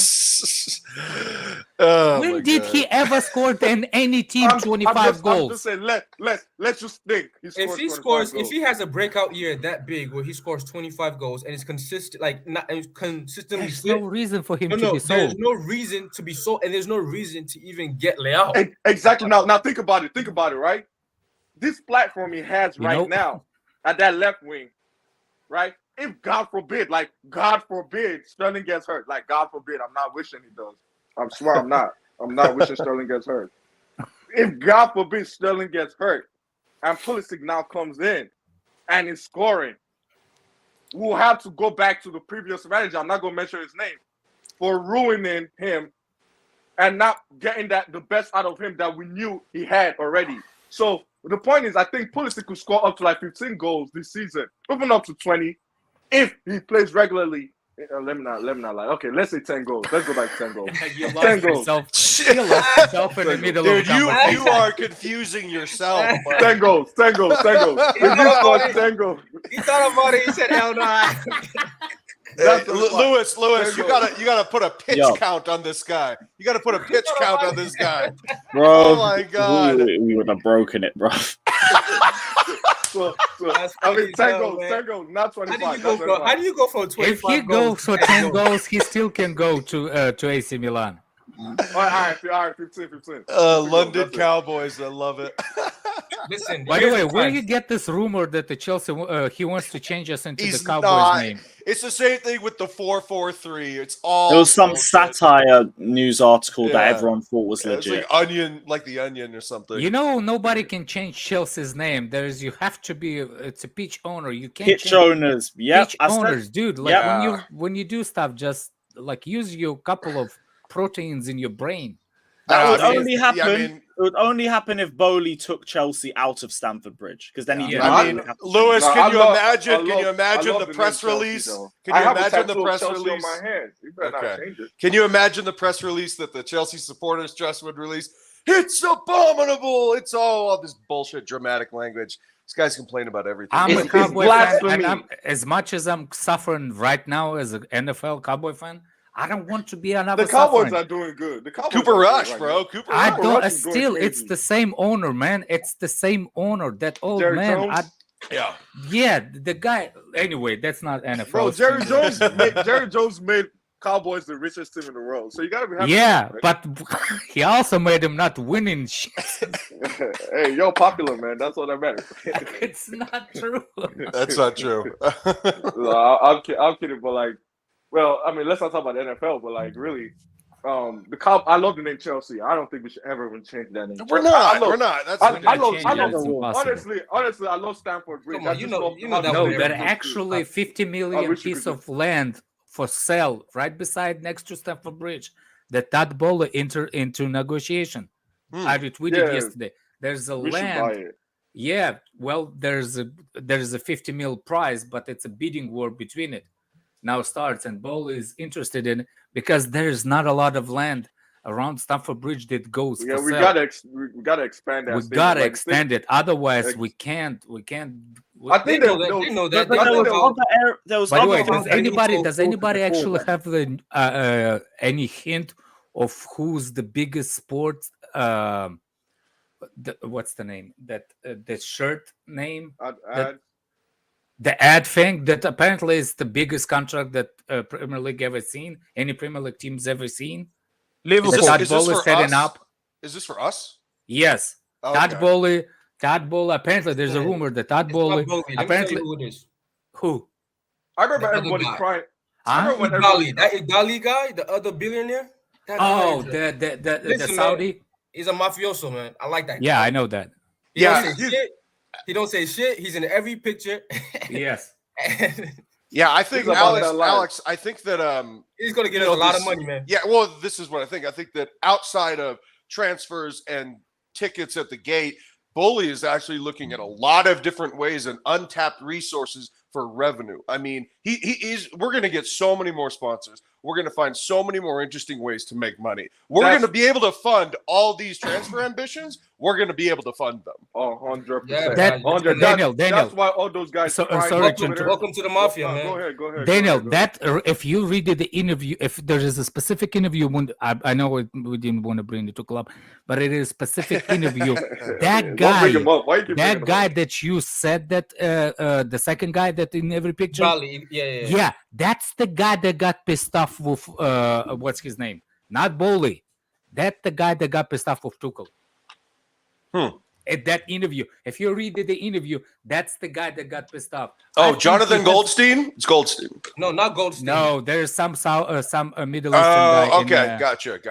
His name is like EGBH, something like that. Yeah, something. I don't know. He's always in, like, if you look at all the signings, it's every him pictures. in the pictures. Yeah.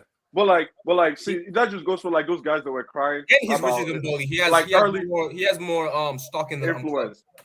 So like, well, that's why when they were crying earlier about the Tuchel thing, when not just about that, like when the whole interviews were coming out, when the interviews were coming out saying 4-4-3 nonsense or 4 whatever.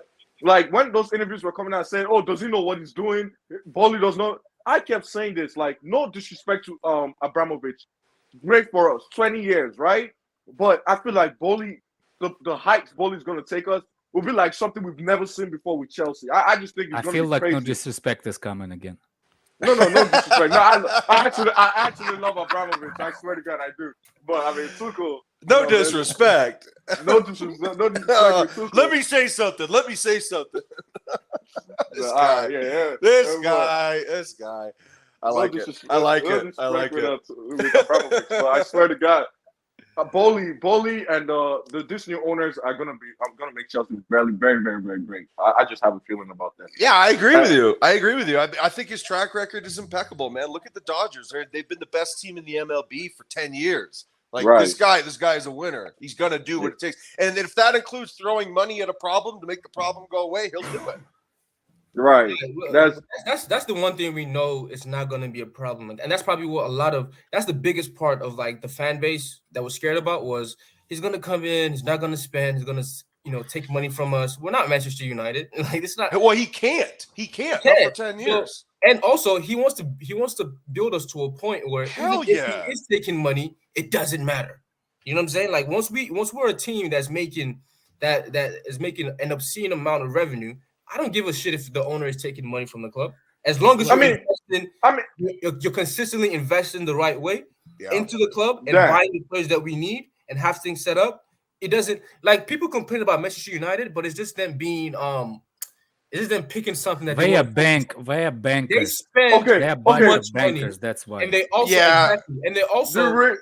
also had fucking like just like we did. They had bankers and other executives and other businesses running the entirety of our football operation. I love the Bengal. I feel like the reason why like people kind of like kind of be like Manchester United. I feel like it's because the main thing we got to say is that we love Chelsea not because of the money they get. We don't get no share of any money they get. It's because of the football on the pitch. If the football is great and we're winning trophies, nobody cares about how much money is Boehly making from Chelsea. No one gives a shit about that. So the reason why Manchester United people were angry about the Glazers is because Manchester United was sucking. They were garbage. So that like the last time since Alex Ferguson left. True. That's not true. I think the fans with Manchester United. The reason that Man United fans hate the fact that Glazers pull money out of their club is because there is some serious areas in their club that aren't improving. Their training pitch, like Carrington's a shithole. Their fucking roof has leaks in it, has holes in it at their ground, which they don't fix. Their women's team's a fucking mess. That's why they hate it. It's because there's money that they need.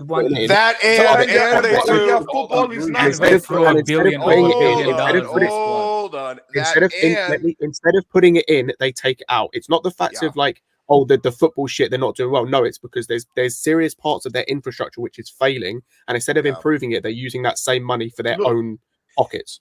But they also. I'm not going to say you're wrong. I'm not saying you're wrong. Okay. That's probably part of it. But you cannot say if the football was good too, it'll definitely match some of the hate. If they're winning trophies, if they won like that's two a part Champions of why the reason that's the problem. No, you just described the problem that some Man United fans have with some of their fans. You're right. For some fans, it would, but that's the problem. Some fans see the Ronaldo's coming through. Some fans see the improvement, and they're like, "Oh, everything's rosy. No, not everything's rosy." Most United fans you speak to now are sick of the Glazers because they just want them out regardless of what happens. Yes, like and the other thing is that they threw on because it doesn't matter whether they're playing the silkiest football, the shittest football, it's not about silky, it's whether they about have winning. Messi, Ronaldo, or James from down the street. Look, They has have always been known problems to coming win. from.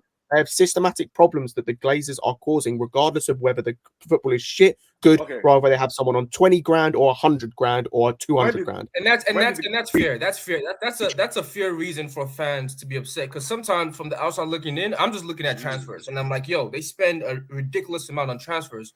But if they're not fixing infrastructure, if they're not working on their training ground, their women's team, all the things that we know our owners, even Roman was working on that. Like Roman, he developed Cobham to a different. He's the reason why Cobham is Cobham, like right now. So even he was working on that. We see how interested Boehly is with the women's team and different. So I can because it's a future. When you're a fan on the outside looking in, I only see transfers, and I'm like, yo, these guys are spending stupid money. How are you complaining? Yeah. But I can understand They're not spending it well, though. They're not spending I it can understand other parts of it of where structure and. But look, the other reason why Man United fans are so pissed is because the Glazers put a lot of debt on United, and you have got two of the most popular pundits in the world are Gary Neville and Roy Keane. Those are United front-facing pundits. So when they're in the media every week complaining about their club, Glazers out, American ownership out of the UK, fuck all that noise. Dude, it's because everybody talks about the negativity around United. It's why there is so much negativity and around they are United. not winning. And they're not, and they that's stink. the main thing. They It's stink. Look, Manchester United is a brand on its own, first of all, but they've always been a winning club. We all know this. They've been winning for a long time. So the fact that the Glazers are like putting them in debt, they're not building infrastructures, and on top of that, they're not winning any trophies. It's just a recipe for disaster for them. But when you I'm not saying winning is 100%. Once they start winning, everyone will love the Glazers. It's the end of the story. But the winning, I'm telling you, if Manchester United was still winning Premier Leagues, let's say they won since Alex Ferguson left, maybe they won 3 Premier Leagues running, and they're always fighting for top 2 like Liverpool and Manchester City. The complaints will not be as this loud. I promise you, will never be as this loud. It's because Manchester United are so used to winning. They've not been on top for a long time. So they're just gonna say the owners suck and everything. So I don't know. I think you're misunderstanding again. You're going based on one little thing, but I agree with you with what you said though before. I'm saying it's the reason why we're not successful is because of the part of what we're doing. It's not successful. It's you just pointed that it's actually because they individually not perform as a players as a team. But I tell you what, I've been Man United was in the early 2000s with the team that Chelsea was competing the most. It's Chelsea versus Man United in the early 2000s. So for me, seeing those fans saying I'd rather get relegated than actually they really talking about get relegated, is that we're gonna take to get Glazers out? That's how bad actually what's the name? Manchester United fans have become. They'd rather get relegated if that's the only way they can get rid of Glazers. So I don't know what they're just talking out their ass because then if they get relegated, it's not talking out the ass. They'll rather get relegated than win. I don't know about relegated, but I feel them because I don't. When I was not to growing win up, trophies, man. They want to get relegated if that's the only chance. That you misunderstanding. I don't know. Alex, maybe it's my accent. I understand. No. I swear I understand what you're saying. I'm not trying to say you are wrong. You are not wrong. Everything is all a factor. Nobody's saying I'm not saying what you guys are saying is irrelevant to the situation why they're angry. No, it's not. But my point is when you winning is the main thing. It's the number one thing for for a fan. I mean, compared to getting money and everything, winning is the number one thing. We want to see our team win trophies. Manchester United has always been a winning club. For the fact that they've not won shit for the last it's 10 years now, 12 years since. Why not always been a winning team? It's been periods in their history. It's a cyclical thing. It's not true. Again, Ferguson did not win shit before. What?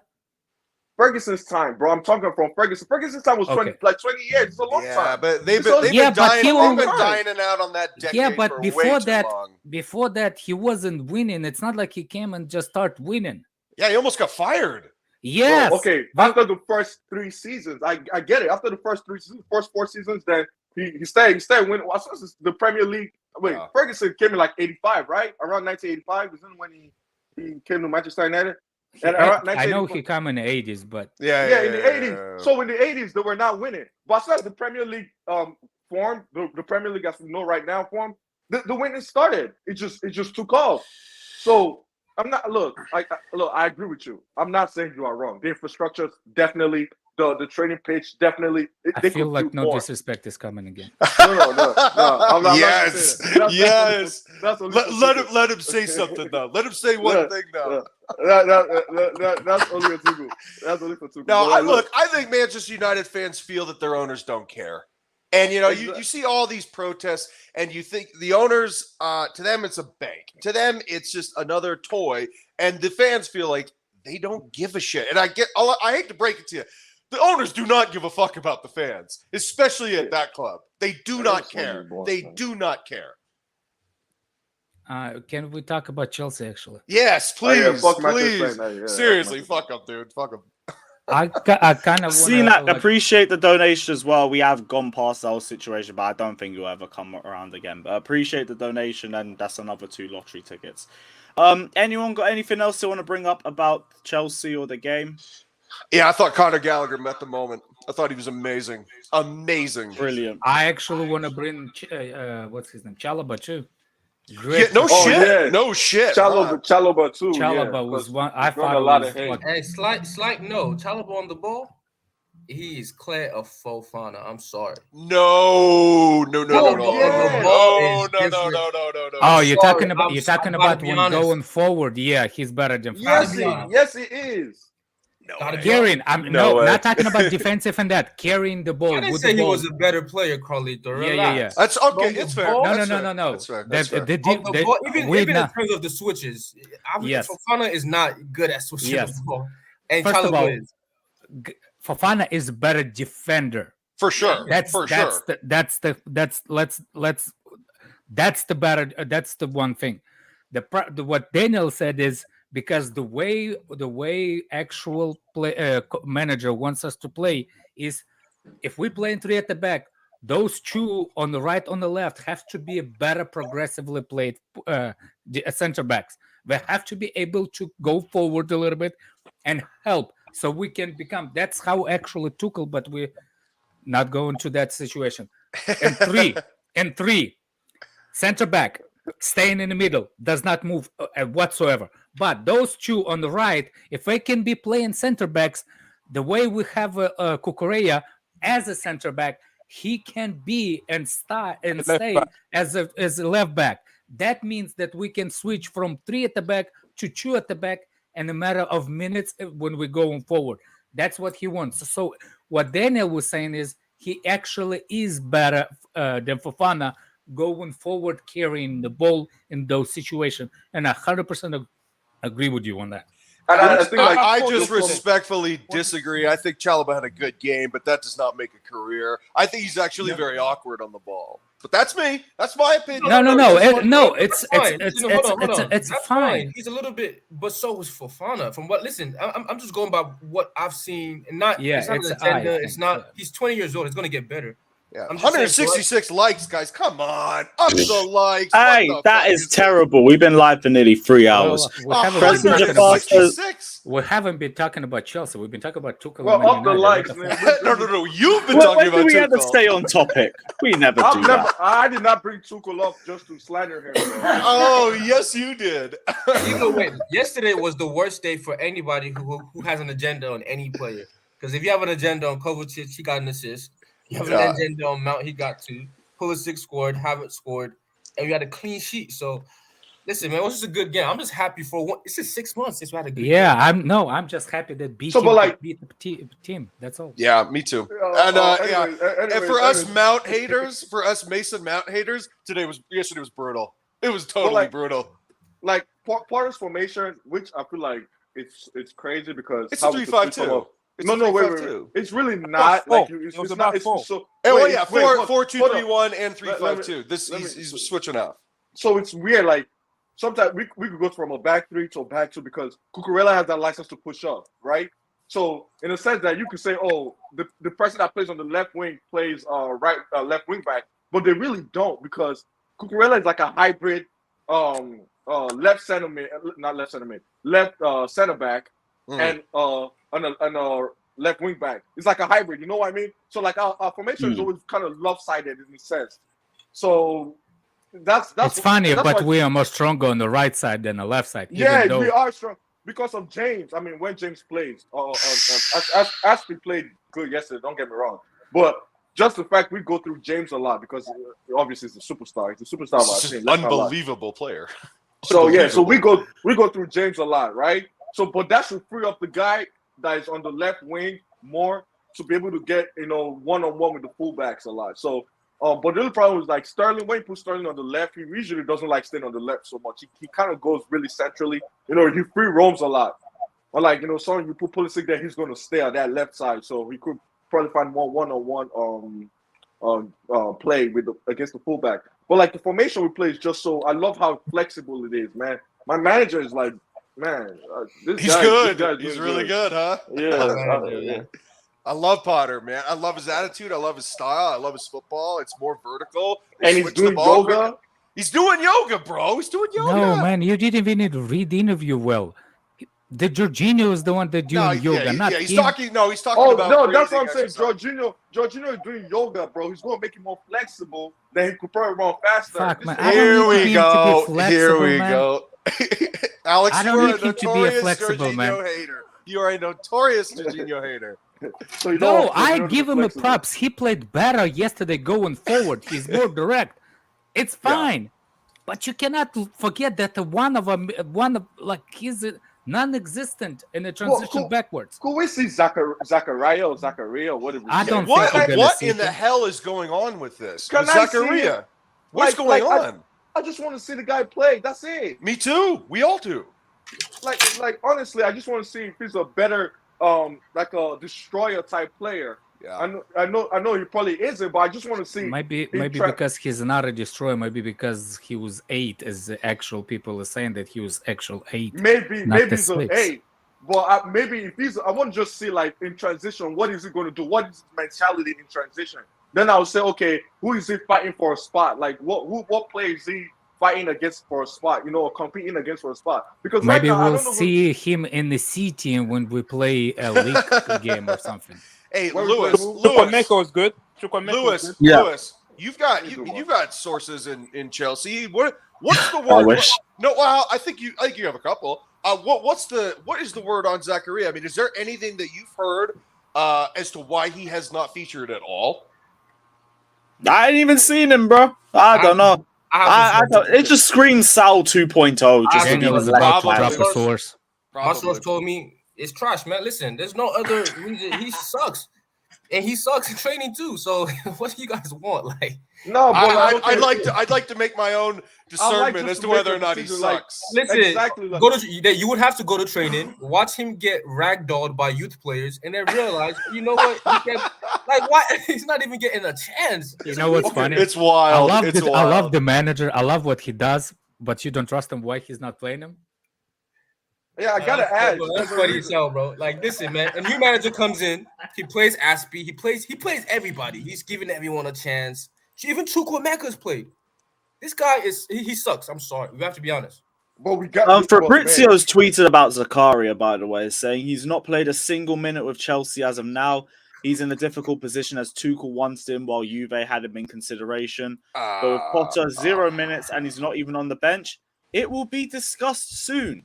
But wait, what does that mean? Look, so wait, maybe they will cancel his loan. If we buy somebody in January, his loan could be canceled based on appearances. Yeah, it's just like our tour. It's like our tour at Liverpool. This is just not a Potter. But the main thing is that we didn't even see him under Tuchel. Like if I had seen him under Tuchel, then I'd be like, okay, man. If another maybe Jorginho is not having a great game, I'd be like, oh, bring Zakaria in, bring him in. But we never even saw him under Tuchel to even be like, okay. What is his position? What did we bring him in here for? Is it just another body? Then that's a different scenario. Or did we bring him for a specific purpose, like to be a destroyer if Kante is hurt? But I don't know. So I really wanted to see him. I think if Kante is a big, strong guy. If Kante is hurt, is what's the blunt mount is for. He's the one that is considered. That's what Tuchel wanted. Remember that.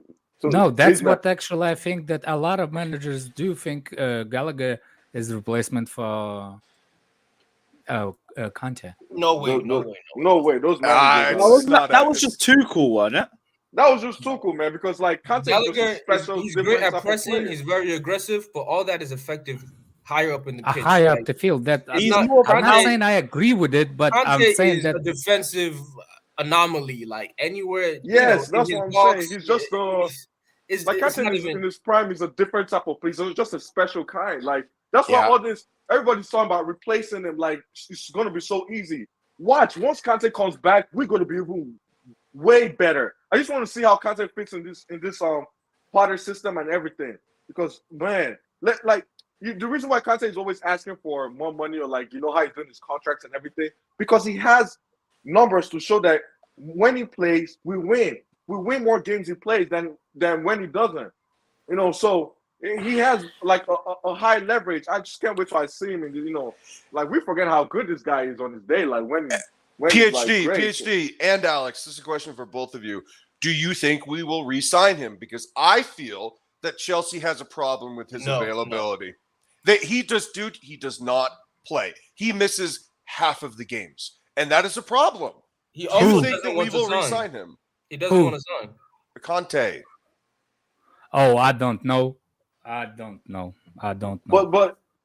that's kind of what I'm saying in the sense that you look. Even if we sign him or not, I feel like we are.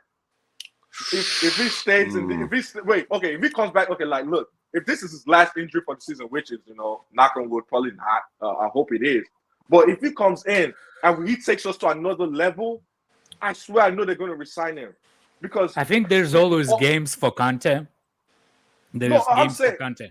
It depends how much he wants to be involved. If he's ready to get his Mini Cooper better like fix up and not get as many car accidents, he can sustain. Like it's a World Cup year. He wants to get healthy one more. That's very true. The World Cup. Yeah, but Alex, Chelsea does not want to pay $300K a week for a part-time player. That's not the fact either, because the new contracts, it's not about the weekly wages. It's based on performance. It's the new way Boehly restructuring. Not only Boehly, actually. There's a lot of clubs that do it now. The longer contract you get the restructure contract based on your performances. Because I'm sorry, it'll be dumb as hell if you sell Kante to a place like PSG and he takes them to another level. It's just a different hold on, you're not selling Kante, right? Here's the deal with Kante. Yeah, he's not selling it. He's on for free. Kante is what? 31. My bad. He's 31. His contract is ending. Yes, and we know where he's going. I hate to be the guy to say it. He's going to PSG. Let's just I hope he's going to PSG. If he leaves, he needs to live somewhere else, but not. Yeah, they're saying he's going to go to Arsenal or Spurs. Listen, man, it's going to Kante. He knows he knows better. He loves us. He loves us. No, he just knows like these are trash too. You don't want to be a part of that. So he's going to PSG. Technically, he won everything he can possibly win in England, but go win another Champions League. Did you win the Carabao Cup? I don't think there's one thing I can tell you that I can be a Potter out. If Jorginho resigns, I'm gonna be a Potter out. I don't think they're re-signing Jorginho either, dude. No, I don't think so. I mean, but like we need to find midfielders. Like I want to like our next signing has to be like a world-class mid. I want to see a world-class midfielder in our team. Give me the name.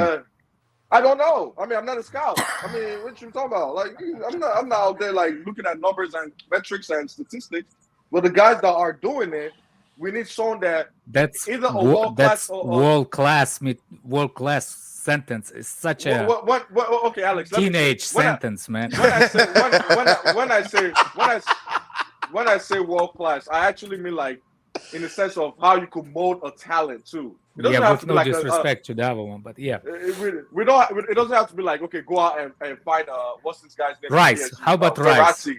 Rice in the comments. Look, if Rice could come in, and no, I'm saying Rice is a world class. Rice is not world class. He's good. No. He's a good player. He's a very good player, though. I'm not a hater. Like I analyze players. I mean, Alex, I've got a name for you. The guy that we're linked with more than anybody is Edson Alvarez from Ajax. Did that guy just keep it 6-1? The question I have, why nobody is going for him but us? I heard about his name in the last minutes from Chelsea. Before that, I haven't heard anybody. And you're not going to hear it, and you're not going to hear it after again. Listen, the reality is this, man. Why is it not good? Yeah, he's good. He's good. He's good. He played for the Mexican team. Listen, man. For Mexico. Stay where you are, bro. Stay where you are. No. I actually, my taste in the defensive midfielder is close to what I like about the defensive midfielder is close to Daniel. So I don't know who the guy is because I don't watch other leagues. I don't have a time for it. Let me be honest. Daniel, you're saying he's not? No. I'm just a very biased guy. When I see Dutch league, I stay away. You know what I mean? That's just me. Oh, come on. I'm being honest. I'll be real. That is such a blanketed statement. That is foolish. And I'm admitting it. I just said I'm biased. When I see the Dutch league, I stay away. That's okay. But ignorance is not something to be praised. These guys suck. No, they don't. Yes, they do. Okay, they suck. Good point, dude. I'm cool with this Dutch league players. Apparently, you're not. I'm cool off this Dutch league players. If that's a better sentence. Oh, that's what you're saying. Gotcha. You don't want any Dutch. I don't want. players. I'm cool. You're out. You're out on the Dutch. Ziyech and some of these. Listen, man. I'm cool. Oh, what is this, Lewis? Just Zakaria hasn't. Okay. Oh, well, you looking at a Fabrizio tweet? Yeah. But, yeah. It doesn't really say too much. Because every team in the world, right? We're not gonna get the perfect midfielder, and that's what these arguments end up getting into. It's like, no, this player doesn't have this attribute that I really like, or this attribute I really like. All I know is every top team in world football has a defensive giant in midfield, like a top 10 defensive player in midfield. Real Madrid has one. City has one. Whatever. Liverpool does not have one. They all have. Fabinho? Yeah, they have one. Fabinho is still. There's another thing that people misunderstand shit right now too. So it's there's the reason why Liverpool played because it's there's the new way of playing like the way teams are playing nowadays. It's like the two player pivots. So the Liverpool has one part of it, but they don't have another one. You see what I'm saying? So midfield is going to be exposed if your forward team are not holding the ball long. I've been explaining it for a long time. If your forward line does not hold on to the ball for an appropriate amount of time, the midfield is going to suffer because it's going to be constantly under pressure. So if you Salah is not holding the ball and the ball goes back immediately, I don't care how good you are in midfield, but you're going to be exposed more often. That's how it is with Chelsea. If our forward line will hold the ball, that means the midfield is not going to be under pressure. If midfield gets under pressure more, that means the defense gets under pressure more. So it all starts well from the beginning. If a back line is playing well and gets out of pressure easily, that means that easy for the midfield. If a midfield is creative enough and holds the ball and passes in the appropriate amount of time to the forward line, that means that we take pressure away from defense. That's all. It's a simple. But we don't. If one of those three sections are broken, the one that behind it is suffering. That's how it is. Alex, to be fair though, Liverpool doesn't utilize our midfield the same way that we do. We use our midfield players. We use them more. They're a more vertical run and gun team than we are. No. They use it. They just release the ball quicker than we are. Like I said, they are more run and gun. They are more get it up to Salah as quickly as possible. I agree with you. It depends how you utilize the midfield, but 100%. The base of it's the same thing. Okay, they have the physicality. They just don't have the creativity in their midfield. Gotcha. Big up President Jafar also saying, remember this panel said we don't need Chalobah. Yeah, but Chalobah's going to get a whole lot of game time anyway over the next few weeks. I still think we're selling him. Ain't no way. Really? I don't think he's that good. I think you guys are a prisoner. Buddy, you guys are a prisoner of the moment. He had a good game. He has not been a good that's player. not it. He was good that's last not season. I think we can buy another player. Yeah. I think we could buy another defender, but I think Aspi will leave. Listen, for sure. Aspi and Thiago Silva are leaving. We're already getting Josko. So there's a plenty of spots for the center backs. Why wouldn't you keep Chalobah? It doesn't. It doesn't make sense to. Here's why. You're not going to buy a player on the market. I will explain it to you. That's going to want to be on the bench. I will explain it to you. I think that we will move Koulibaly to the right when we buy Josko Vardiol. No, you're 100% right. When you do that, right? Okay, hold on. When you get Josko and you move him to the right or whatever you want to do, you have Fofana. Who's still the backup? Backup to them? Yeah. Just like right now, Fofana just got injured, right? Sure. Who's his backup? His backup is Chalobah. Yeah, so that's if the you sell Chalobah point. and you've lost Silva and Josko comes in, you still need one more center back. You're probably gonna need 2 more, actually. Yeah, unless you want to, probably 2 more. Again, Yeah. you know what I mean? And you're probably, depending on, I think Brighton are just gonna be petty and not playing, but depending on what we see from Colwell being like a 6th option, you still need somebody a little more senior to come in and like during these times, and you know what I'm saying? Like, he's a very useful player to have. I just disagree. I just don't think he's very good. That's just no. And it's fine to think. No, it's fine that he's not great. That's the point. That's the whole situation. Yeah. He's the one that he can be utilized in specific games like yesterday, as the certain situation. Because remember one thing: you're not gonna find a good defender to be happy to sit on the bench. It's a fair point, but I actually don't think that Chalobah is going to be cool with being benched when Fofana comes back. Are we still having debates about whether Chalobah's good enough?